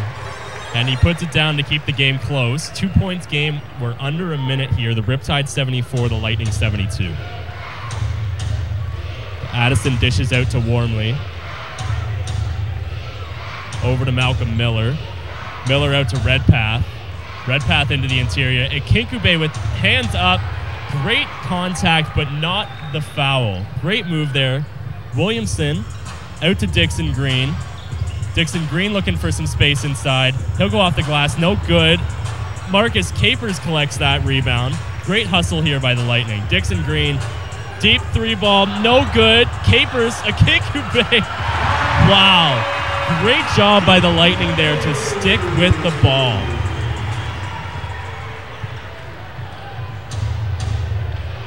Really where the Lightning were lacking in that first half was those second chance points, and that was almost maybe third and fourth chance points there. And all credit to a Kinkube there. He gave them an interior presence while White was out of the game.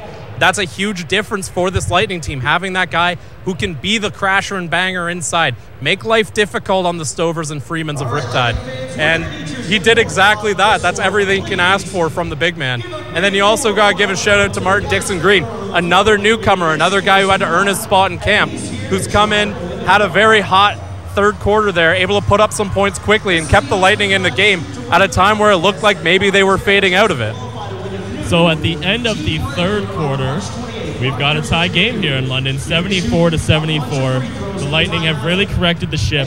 After the timeout by the Riptide, they didn't let them go on that run that has defined the game so far. They've kept it tight, and they've kept themselves in it for this final quarter.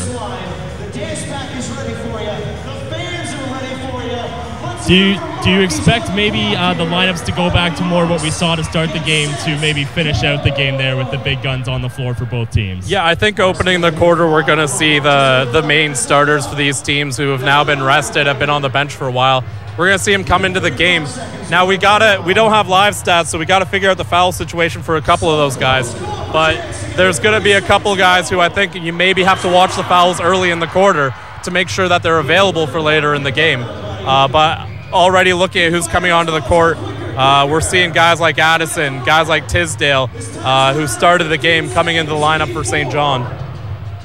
Interesting to see maybe Stover and Freeman not stepping on the court here to start the quarter for them. Well, Stover did play quite a bit of that third quarter, so I'm not so surprised he's on the bench. Freeman, I kind of thought would be coming into the game right now. But again, it's a case of the longer you can rest him, the better. Even if we count that one, it's only 3. Don't worry, buddy. We're going to give you a prize pack from Oxford Dodge to go home with. So it looks like the Lightning will also stick with the hot hand right now. White's going to remain on the bench. Joel Friesen's still on the bench. Haven't seen him back since he limped off possibly with that ankle or lower body injury there. So really not much change in either lineup here. London with the exact same lineup, and then for St. John, you've only really got Tisdale coming into the game. Really just riding the hot hand here. So Binney up the court. Dixon Green close on him. Binney trying to make a move into the interior. Dixon Green with a great defensive effort there to keep Binney from getting to the rim.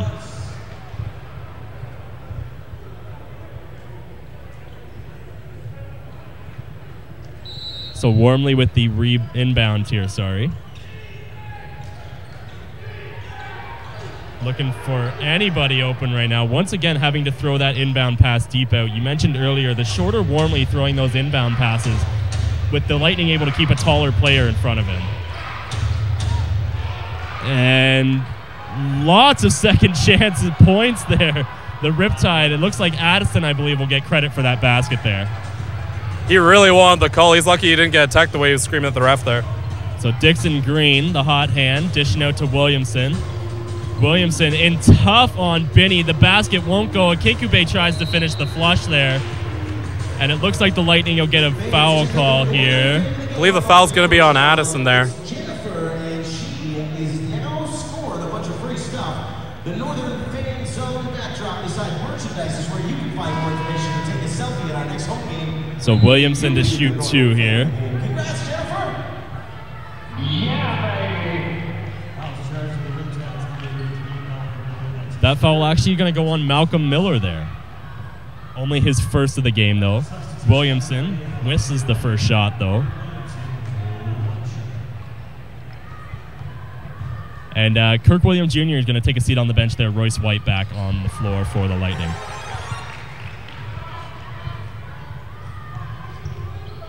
So Williamson converted 1 of 2 there. 75 for the Lightning, 76 for the Riptide. Warmly with the 3 from the top. That's no good. White with the rebound. White has a chance to put up points here. No Stover, no Freeman. He's got a chance to get some points on the inside. White's going to dish himself, and the whole defense with eyes on White. He finds Williamson screaming in from the other side. And that's just the kind of attention when you have a player as good as Royce White that he can draw everyone. 4 players watching him. No one watching Williamson. Tisdale with a deep 3 over top of Capers. No good. Akinkube is going to get that rebound. He'll dish back out to Capers. Moves it into the offensive zone. He's going to go in himself. And a great finish by Marcus Capers. Not a guy known particularly for his offensive prowess, but a great move there. A guy who really has developed it while he's been here in London, though. We've seen him add a 3-point shot to his arsenal. He's getting a little more confident to make those plays on offense as he keeps his time with the team going. Oh, wow. Tisdale, what a shot.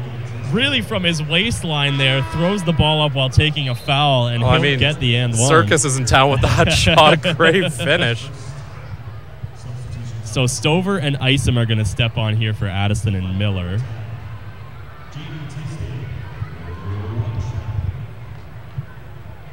Really, it just took 2 interior buckets there from the Lightning to throw on the big man right away. Well, I think London actually kind of caught them unprepared when White came into the game. I think that was a little bit of a coaching move there from Vassell to wait until the last second to get White back in the game. Meant that the Riptide didn't have a chance there to send Stover in response. Stefton Barrett, substitution in for Garrett Williamson. White up the court here. Tisdale guarding him. White's going to back him up. Capers over to Stefton Barrett. Barrett's going to move inside here. He'll dish over to White. White's going to take a 3 ball. No good there. Warmly with the rebound. Warmly up the court here. And That was just about too easy. Barrett took his eyes off Wormley for a second, and Wormley was just shooting into the interior. I think Barrett actually still got a piece of that ball. It was just so close that it was going to go in anyway. So Dixon Green, the hot hand. That 3-ball, no good. They're going to call a push-off here on a Kekube, though. Boy, are we looking at a flurry of a finish here, eh? Absolutely tight game. Just under 10 minutes here remaining in the fourth quarter. 81-79 for the Riptide. And we've seen a lot of point-counterpoint all game long as we're going to see a Kekube step out of the game, as well as Dixon Green. It's going to be Friesen and Dallenberg coming back in. Good to see Friesen back on the court. Especially with Anderson out, Friesen's a guy you need, not only for his ability on offense to shoot the three and space the floor, but also his defense. Both Anderson and Friesen, two of the top defensive players in the league. Dallenberg very limited in his minutes so far this game. Interesting to see him on here in the fourth quarter. Oh, heavy fall there by Isom. Dallenberg, it's a case of a Kekube needs a rest. He's in a bit of foul trouble, and you can't have White doing it alone down low. I think they've established that they need to have two bigs in there, so Dallenberg stepping in and providing that second big.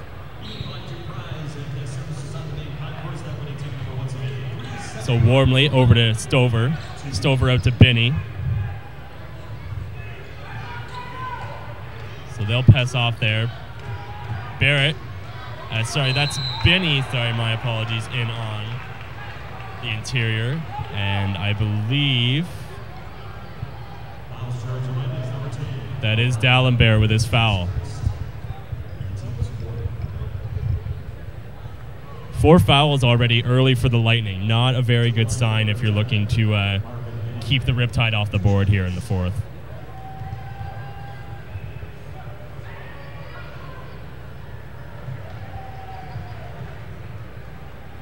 That's 1 of 2 for Binney. Binney, an interesting guy, too. He actually had a cup of tea with the Windsor Express last year, and that was enough of a look for the Riptide to bring him in. He's had an expanded role with the Riptide compared to what he was doing with Windsor. He's taken advantage. Royce White thinking about moving inside. He'll find Barrett with a great pass. That ball won't... Wedgie. We got a wedgie. Stuck right up in the rim there. Where's Zach Dadson in Niagara? I think we got to get the wedgie count. That might have been first of the year. So that'll be the Lightning ball on the wedgie. That's the official term. I'm sure it's in the stat sheet somewhere. WDG. So it looks like they're trying to sort out the call here on the court. Now, I'm not 100% sure on the rule, but my understanding of it was it goes to the arrow.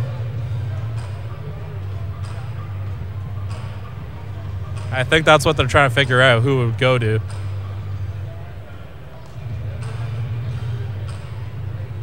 The arrow is in London's favor. Yeah, definitely looks like it's going back to the Lightning here, so Capers stay inbound. Also, shout out the NBL Canada account, letting us know that's the 3rd wedgie of the year. It's been the year of the wedgie here in NBLC. I guess we are tracking it. So Royce White in tough on Stover, and that's going to be a foul for sure on Isom. Fans up on the big screen, we'd love to help us welcome the guests of the Henry and Shine Group to Budweiser Gardens tonight. Thanks for coming out, guys. Much appreciated. Go Lightning! So White to shoot 2 here.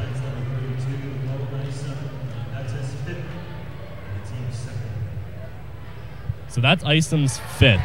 Very unlikely we will see him unless it's a he actually looked like they're going to have someone come in for him. I think they're going to let him play through it. I thought they were going to move him off. So White misses his second. That's going to go off Stover. So that's going to be Lightning ball. So they're going to grab a possession back there.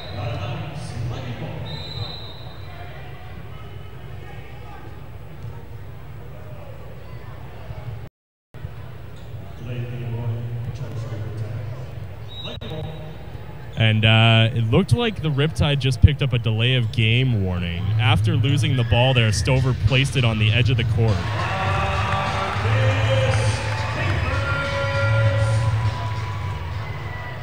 So it's a 1-point game with the Riptide with a narrow lead. 8.5 minutes left in the fourth quarter. Wormley. Oh, they had Stover on the roll there. And a pretty big mismatch there. Joel Friesen up against Anthony Stover. He tries to feed Tisdale moving into the interior. No good. I think they're going to call the foul there on Capers. They're going to say he pushed Isom out. Pardon me, on Dallenberg. So Dallenberg trying to make his presence felt in the game. That's already his second foul in very limited minutes. Warmly inbounding there to Binney. They'll rotate. Stover in there, mismatched up on Freeman. On Friesen. Tisdale into the interior with a floater, no good. White with the rebound. White moving, he'll lose control of the ball. Tisdale. Big and one play. Big play there from Tisdale, turning it around. Huge play there. Friesen didn't quite have his feet set, couldn't pick up the charge call. I think that's where we see the length of Isom again, catching someone by surprise. The way he plays, you almost forget that he's 6'10". It reminds me kind of Mo Bolden that way, in that they don't really play the traditional way. You'd expect someone that height to do it.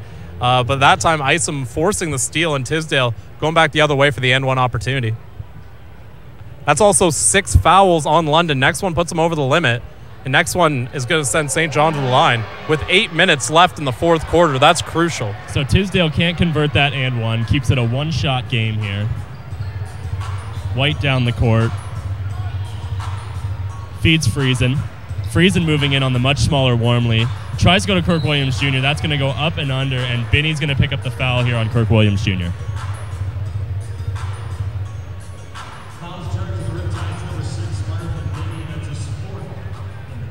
So that's Binney's 4th foul on the game. He's got himself in a little bit of trouble too. Just about everyone on both teams in some foul trouble here. All right, Royce White up against Anthony Stover, moving him back. And he'll get the jumper to go off the glass there. Picking Royce up off the ground is Stephen Barrett. Riptide Warmly thinking about a quick 3 ball. That's no good. Isom. And Kirk Williams Jr., yeah, that's going to be the kick ball there.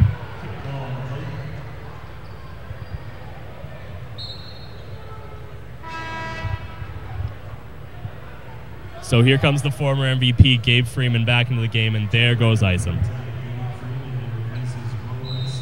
Again, Isom still has the 1 foul to go, so, I mean, you could see him come back later in the game if they are looking for length. I imagine with a guy like Stover, they're going to want to give him some rest at some point in this quarter to keep him ready for the final minute, so I don't think that's the last we've seen of Isom. Just going to clean up the floor a bit here. Looks like we got a little spill over there. I think someone kicked the beer. Yeah, bad way to lose a beer. Does that mean you get a free one? In a fair world, no.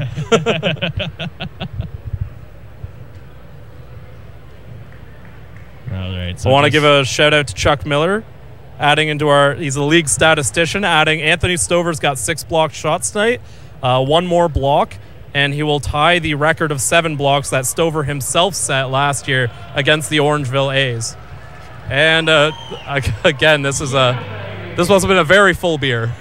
Yeah, very, very lengthy timeout here. They just brought in a second towel. Yeah. Second towel for the spill there. And he's off the court. All right, let's It's even more heartbreaking when you spill a large. $12 on the floor, folks. And Warmly to inbound there to Freeman. Freeman giving some trouble, but he's got the ball. In tight on White. He takes a deep fadeaway. No good. Kirk Williams Jr. with the rebound. White's going to take his time moving the ball up the court here. White out to Friesen. Over to Williams Jr. Williams Jr. out to Friesen. He'll take the deep 3 ball. And that's no good. Friesen has gone cold today. Freeman with the ball. Dishes back out to Binney.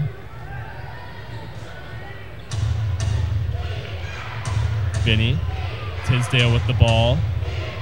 Inside to Stover. Stover, and what a pass to Gabe Freeman, and the finish, no doubt. That's 2 guys who have played together for a while. Stover and Freeman, just the chemistry shown. Excellent. Royce White just passed off of Stover's chest back to himself and laid that ball in. That probably one of the more impressive plays I've seen. Don't know if he meant to do it, but that was something by Royce White. Certainly unexpected. I wouldn't expect the pass from another team. So Tisdale moving along the baseline over to Binney. Binney's going to move into the interior, take a shot. No good. Williamson helping deflect that back, but Stover gathers the ball. Freeman with a deep 3 ball. That's no good. Williamson with the rebound. Almost loses it to the attacking Binney. Williamson, lots of space there for Kirk Williams, but he's going to slow up. And that basket falls between Anthony Stover and Gabe Freeman. Great effort by Kirk Williams there. A 1-point lead now for the Lightning, 88-87. Under half a quarter to play. Anthony Stover with the finish there. Really, you wouldn't expect the end of this game to go any way differently with the flip-flop we've seen so far. Kirk Williams Jr. with an effort over Stover. That's going to go down as another block, so I believe that will tie the record. Mind you, that is a Riptide record. He actually had even more as a member of the Mill Rats. We got something going down on the court here. Tisdale a little aggravated. We're going to have a media timeout for that. Fans, take a look up on the big screen there and join me in wishing Colin a very happy 10th birthday. Happy birthday, Colin. That's awesome. Now, fans. So it looks like they're going to tee up Royce White, I believe, on that aggressive foul on Tisdale. Vassell very much talking it over with the referees right now. Welcome to the dance back to the floor, fans. Let's hear it for him. Also, thank you, Chuck Miller, for adding that in the chat. We welcome you guys to comment in the chat. We'll try to address the ones that work as we're going. So Vassell trying to talk it over with the ref. Royce White is irate. A coach and a teammate helping drag him away from the referee.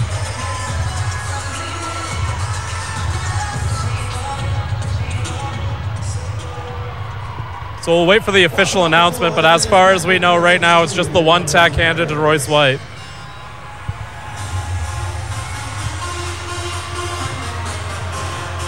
So right now, advantage Riptide. We've about 5 minutes left to go in the game. They are now past the limit, so they're going to be shooting shots for every Lightning foul from here on out. What do the Lightning have to do to stay clean the remainder of the game? Stop fouling. I know that seems like a simple answer here, but the Riptide are up 1. You cannot give them any free opportunities. So you got to make sure you keep it clean, no fouls, because otherwise you're just going to give them free opportunities, and you're going to have to try and make 3-pointers to get yourself out of that trouble, which is going to be difficult to do. I'm sorry, I got a comment. I just noticed a fan down courtside has a Michael Ray Richardson Knicks jersey on. That's a hardcore fan right there.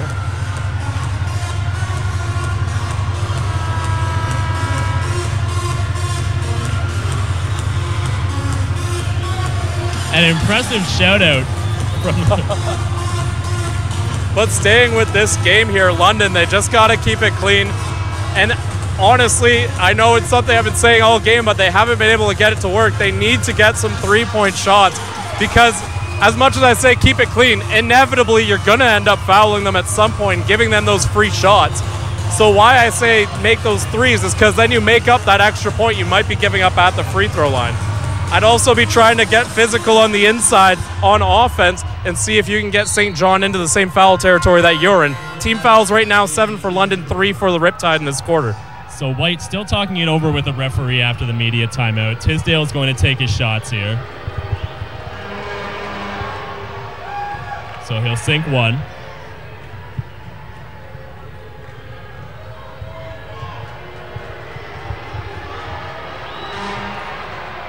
And 2 for 2 for Tisdale.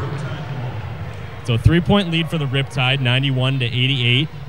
And the Riptide will also keep possession here as well. Malcolm Miller to inbound.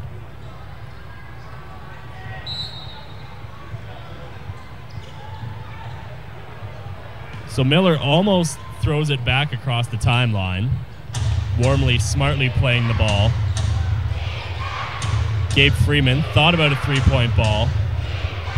Warmly with the 3. Deep 3 from the top of the key. That's going to be no good. Freeman in hard with the rebound. And they'll say that ends off a Lightning player Riptide ball. Again, a big lineup for London, big lineup here for St. John Riptide. They know how physical the end of this game's going to get. So Warmly with the deep inbound to Miller. Tisdale with the ball. Tries to drive the interior on Capers. No good off the glass. Kirk Williams Jr. with the rebound. Capers moving quickly. Williamson to the interior. Gives Friesen a attempt. And finally, one of those falls for Friesen. And that has to feel good for Joel Friesen. And this is exactly what they need to do coming out of that timeout, is they're playing physical on offense. They're getting those three-point looks, but they're also keeping it clean defensively. They aren't doing anything unnecessary to draw a foul. So Gabe Freeman being guarded closely by Marcus Capers. Capers has done a great job against Freeman in the second half. And Royce White, oh no. Just couldn't keep it clean enough there on the block on Freeman, so White will pick up a foul here.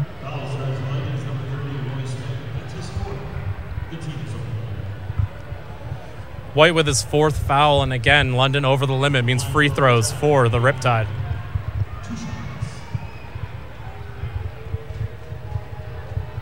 Freeman getting a reminder from the referee to tuck that jersey in before he takes his shots. An old fan favorite here, but the crowd's not afraid to let him know that he's playing for the other team now. It's been a while. And he'll miss that first shot, and the crowd responds in kind. Bet you back in 2011, 2012, he didn't think he'd be hearing this. And that'll be one for Freeman. So Capers is going to move this ball down for the Lightning. White with the ball. Anthony Stover matched up tough on him. White's going to push it. Freeman trying to come in and give a hand there. Three Riptide players on him. Really an interesting move by White there not to pass, to be honest with you. The defenders were in tight. It was a clean defensive play, though. Malcolm Miller dishes off to Warmly. Freeman. White in tough on him. Another big matchup. Freeman will take that jumper, and that's going to fall. You can't stop that. That's just a shot that's too good for any defender. So White in here on the interior. He's going to move in. No good there. Stover with the rebound. Warmly trying to cross up Williamson. That's going to be no good. Malcolm Miller dished out to a wide open Gabe Freeman. That's no good. Friesen out to Williamson. They got numbers. White, and he cannot Easy call finish. for the ref there. Yeah. Easy call for the ref. Freeman doesn't like it, but he gave a push right there to Royce White. Good call. And the Riptide coach sprinting halfway down the court there to let the referee hear it. Well, I mean, that's the fifth foul there on Freeman with 3 minutes left. That's not a great time to take it. I do think it was the right call, though. Freeman came in from behind, and he didn't extend his arms or anything, but he bumped him enough for it to count as a push from behind in my book, so I do think that was the right call by the ref. So Royce White with a chance to get a little bit closer here.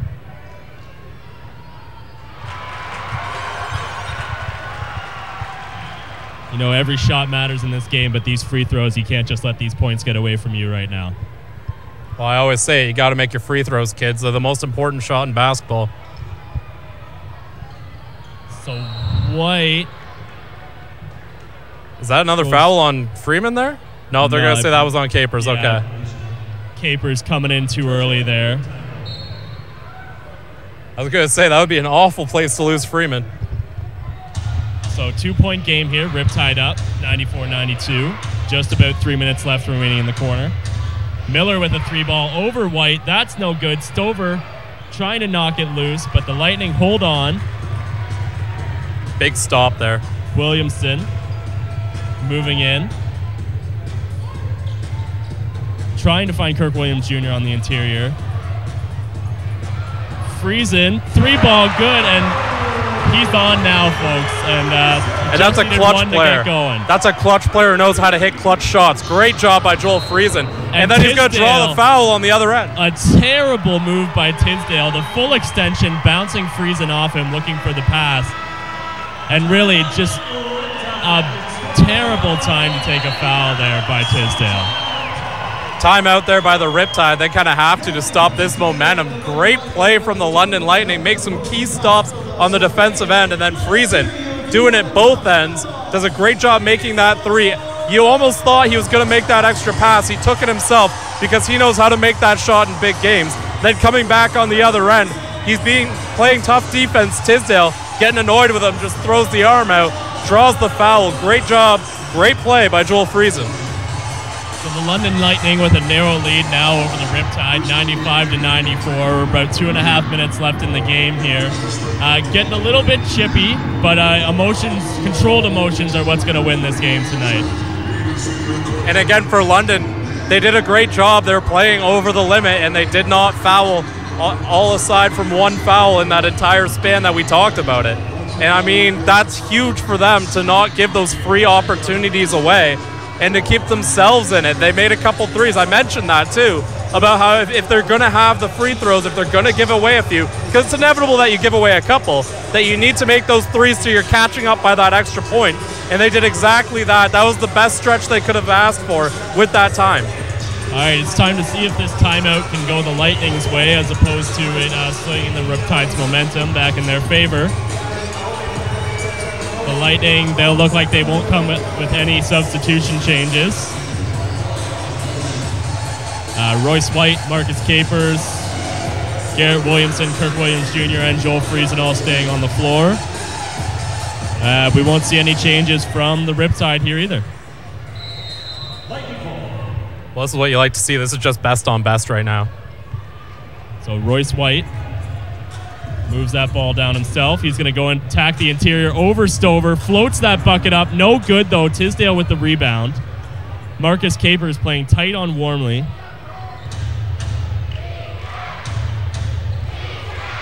Wormley trying to draw up a play here. Gabe Freeman with the ball. Back out to Wormley. Friesen close on him. Capers very tight on Freeman. He's not giving him any space there. Freeman, he'll just float one up over Capers. Good on Capers for not taking the foul there as well. That was just a tough play by Freeman, and that's an MVP making a really great play. Royce White, he's going to move into the interior. He'll float one over Stover. Speaking of MVPs making MVP plays, Royce White, great job out there. 2 minutes left in this game, and we are back and forth, back and forth, back and forth. 97-96 for the London Lightning right now. Crowd really getting into it. Royce White. This is a weird matchup here. Wormley tries to break past him. No, but the Riptide will gain control. Freeman shoots out to Miller. Miller with the three ball. That's no good. Stover goes up big for two. No good. A clean block by Royce White. And really a no call there on Malcolm Miller. Looks like he may have tripped up Kirk Williams Jr. But the Riptide will control the ball here. Just getting down to a win. Wormley with the deep three. That's going to fall. Huge shot from Horace Wormley. Oh, my. So Marcus Capers moving this ball himself. Royce White. You know he wants the ball in his hands. Back out to Capers. Inside to Williamson. Miller with the steal, though. Great defensive presence by Miller there to see the pass coming. And the Lightning are going to play. Foul. The Lightning maybe playing the foul game a little early there. Yeah, plenty of time there. They didn't need a foul.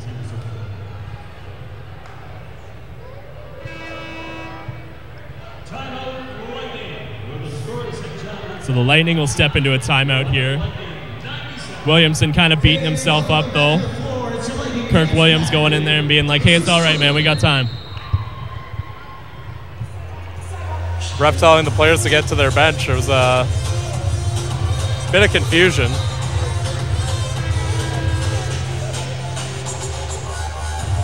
Not sure why there was a timeout called. Neither teams went to their bench. No, nobody looks like they really want to take this timeout here. Not sure what happened there. No, maybe just some miscommunication. Maybe a shout from a fan on the sideline. No changes either, so we're back at it. So Horace Wormley here to take two. That's 1 of 2. 3-point lead now for the Riptide.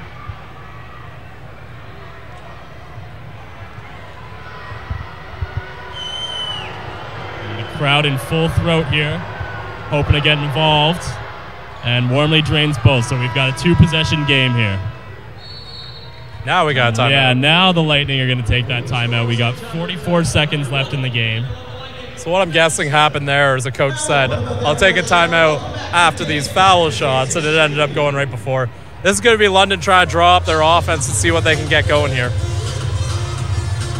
Yeah, the Lightning, really they're looking for a quick basket here. You don't want to give the Riptide no shot clock there towards the end. Now, mind you, it is around 44 seconds, so while you want to be quick, you don't need to rush it either. You've got enough time that you can set up something. So it's a matter of making sure that this is something that's going to get you points. I know that goes without saying, but they need to make sure that if they are going to go for these points, they aren't rushing it. They can take their time, not too much of it, but they can take their time and set up something. Leave St. John with a tough opportunity. You maybe foul them. You got to see where the clock is going to be at after those points. But I think you have time to maybe use 10, 12 seconds to set up a play. You don't need to do it 7 seconds or less. And then see if you can get something going back the other way. Are you looking for an open three-point shot, or Absolutely. Are you just going for the easy 2 here? I think the way Joel Friesen's shooting, you got to be looking at him beyond the arc. All right, so we'll get back at it. Another thing to keep an eye on, Royce White at the top of the three-point line, top of the key on an inside feed to Garrett Williamson. That's a play they like to run a lot last year too. So once again, no changes in the lineups here. We'll go stars against stars. Capers looking for a friend. He'll feed Friesen. Friesen looking to take the quick shot and gives it away to Gabe Freeman. Freeman, just the instincts out there. There's going to be a foul.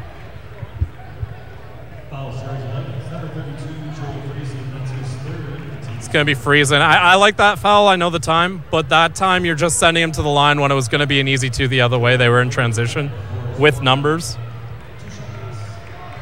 Stover has 18 rebounds in this game. That's going to be the new single game record for the St. John Riptide.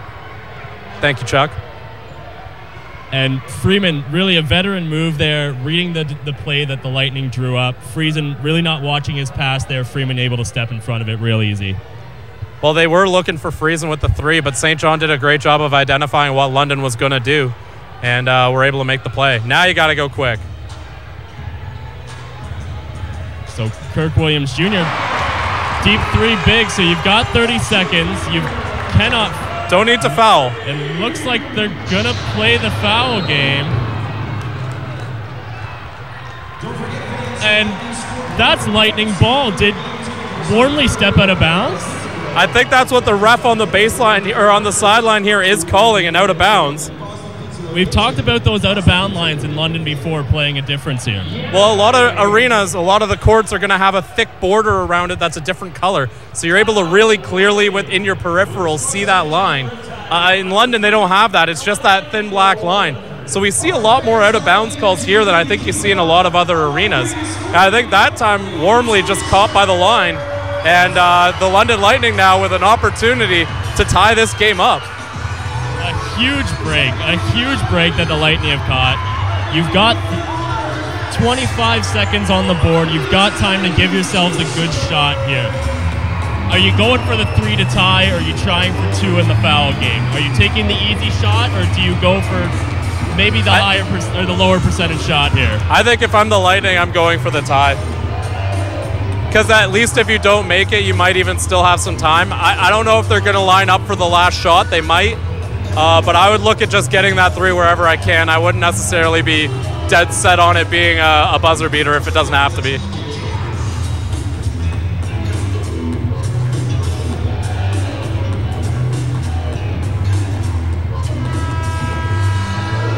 So 26.7 seconds left here in the fourth quarter. We've got a 3-point advantage for the Riptide, 103-100.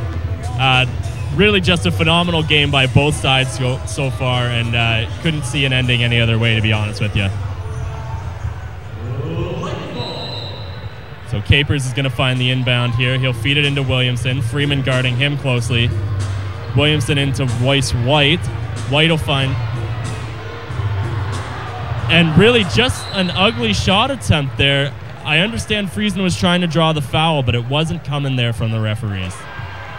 And I think that was a great job by Miller there to get his arms out of the way and just completely stay out of Friesen's way and avoid drawing that foul. That was a good heads-up defensive play by Miller. And that might be one that decides the game on a defensive play like that. Yeah, still time left on the shot clock there for Friesen. Could have moved the ball still. He wasn't quite in his shot yet.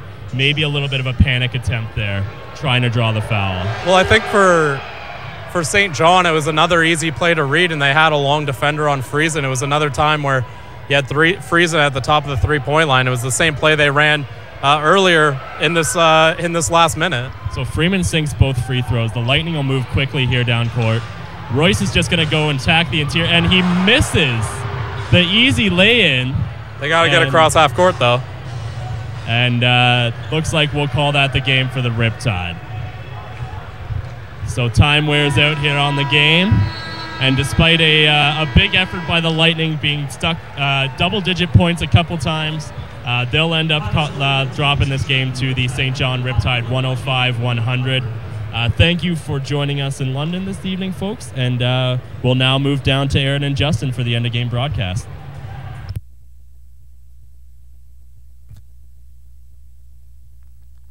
Tonight's game helping to shine the light on women's abuse.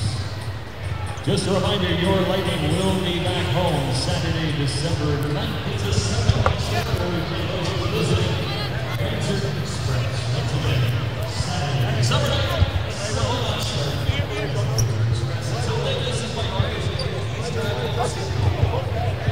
Hold on.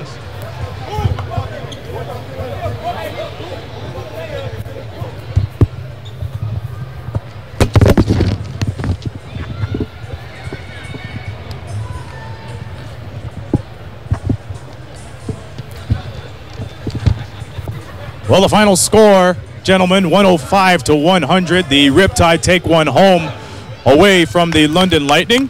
JP, the London Lightning, you got to give credit when credit is due. There are two players that stood out in my mind. Was number one, Brian Akingubi and Martin Dixon Green. Even though they didn't come up with a tough second half run, they did all they could. But these two new guys on this team has really struck it rich. Yes, you mentioned those two, of course.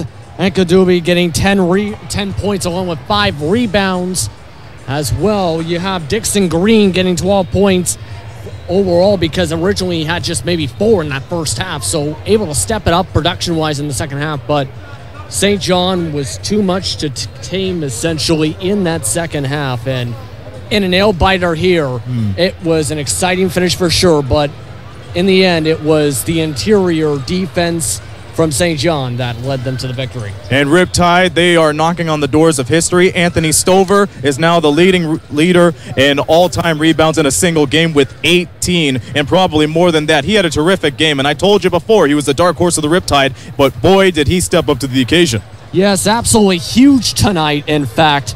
Make it check that 19 rebounds on the final score sheet here in London, along with 8 total blocks, which was approaching, the league record in blocks, which is 10, which he kind of also has a tied record in, as well as 10 points. So he was a major factor because a lot of players for London couldn't get any shots inside because he was there. You have a missed shot from the Riptide, he's there to get the offensive rebound there again and again and again. So it was impossible to box him out in this one. In turn, Anthony Stover and Gabe Freeman in the end, who's behind us here, were the big parts of this victory for St. John. And they turned off the lights on this Budweiser Gardens crowd, as you can perfectly see. They remain undefeated 3-0, but this has been their toughest challenge so far in this what has been a young NBL Canada season. But a lot of record-breaking games to be played, but we bared witness to one of them. So London Lightning, they got nothing to put their heads down on. They had a terrific match. Royce White did all he could, but he kept on getting flustered with the defense, like you said earlier. But, give credit to the new guys. I said, trust the 6 man, trust the new guys, and boy, they did it. Yes, trust the new guys indeed, because Royce White, he scored 29 points, but you can't have just Royce White be your entire offense. You can't have him score 100 points. That's why you had, in turn, Kirk Williams Jr. off the bench, 13 points with big points. You have Akingubi with 10 points. You have Dixon Green with 12 points. You have Williamson with 10 points. You have Friesen 11 points. Everybody in that starting 5 gone into double digits. You need to have that on a nightly basis to get into a position like they did tonight. You can't just play with 1 or 2 players on offense and hope for the best. You need to have 5, 6, 7 players stepping it up in this league. There was another nail-biter on the other side of the nation, the Moncton Magic. I don't know, get ready for the terrible pun of your life. The Magic pull a miracle over the Cape Breton Highlanders, 112 to 111. And one interesting statistic, there were 9 players in total that dropped double-digit figures, but strangest thing, none of them has hit a double-double. It was a strange game, so you could pretty much predict that it was an all-around team game in the Moncton Coliseum tonight. Yeah, it was kind of like the finish here, back and forth down the stretch, because one point you have Cape Breton in the lead, next moment you have Moncton in the lead. But it was a definitely balanced matchup of two really strong teams that have very strong chances of potentially making a playoff run. I know it's very too early to talk about that, but they were looking very good in that game. You have them going back and forth. You also have players distributing the ball, because one player also had 10 assists, even though they weren't double-digit points as well in that. Al Stewart was the main man with 10 assists in that game. So 112-111, the Magic over the Highlanders. The Lightning ain't going to see this Budweiser Garden crowd for at least 7 or 8 days, but they are on the road within a few days to play against the St. John's Edge, so a lot of people will go down there to see them at the Mile 1 Center. It's going to be a doozy, and then a couple of days after they go to Niagara, and then the next time we're back here will be next Saturday, where they play against, their 401 rivals, the Windsor Express. How do you predict that one? That one is going to be a fun one to watch. Very fun one, and Windsor has a lot of new players, just 2 returning players, 3, check that, because you have 3 different players returning for that Windsor squad, but they're also a good squad overall. One very entertaining to watch with Windsor, and it's going to be interesting to see how they come up in the end. It's going to be like a nail-biter. We've seen in the preseason as well, though, that Windsor at one point went up by double digits, but London came back to win that game. Yes. So what if that happens in that game? In a regular season matchup here in front of a packed Budweiser Gardens crowd? Should be fun to watch on December 9th. You cannot turn your backs on the London Lightning. They are a comeback team, one of the greatest comeback teams in the NBLC. I don't care what anyone says, but they're among one of the elite when it comes to coming back in the second half, so they have a strong run. But that didn't happen tonight as they dropped this 105 to 100. So we'll catch you guys next Saturday as the Express play the Lightning. We thank all of you for watching, and JP, not a bad start to year number 3 as this broadcasting duo goes on, eh? Yep, not a bad start. A little bit rusty here and there, but of course, as the year goes on, the rust will fall off, and we'll end up having triples being made from the press box, maybe. And yes, we'll check on that. So once again, 105-100 Riptide over the Lightning. We thank all of you for watching. A great crew up here right in Budweiser Gardens. So we hope to see you on next Saturday. So we thank you for watching. This has been a presentation of Notchstrom Digital Media, producing the media excellence around Ontario. So until next week, for JP, Justin Prince, this be Aaron Sanders saying so long from the Forest City.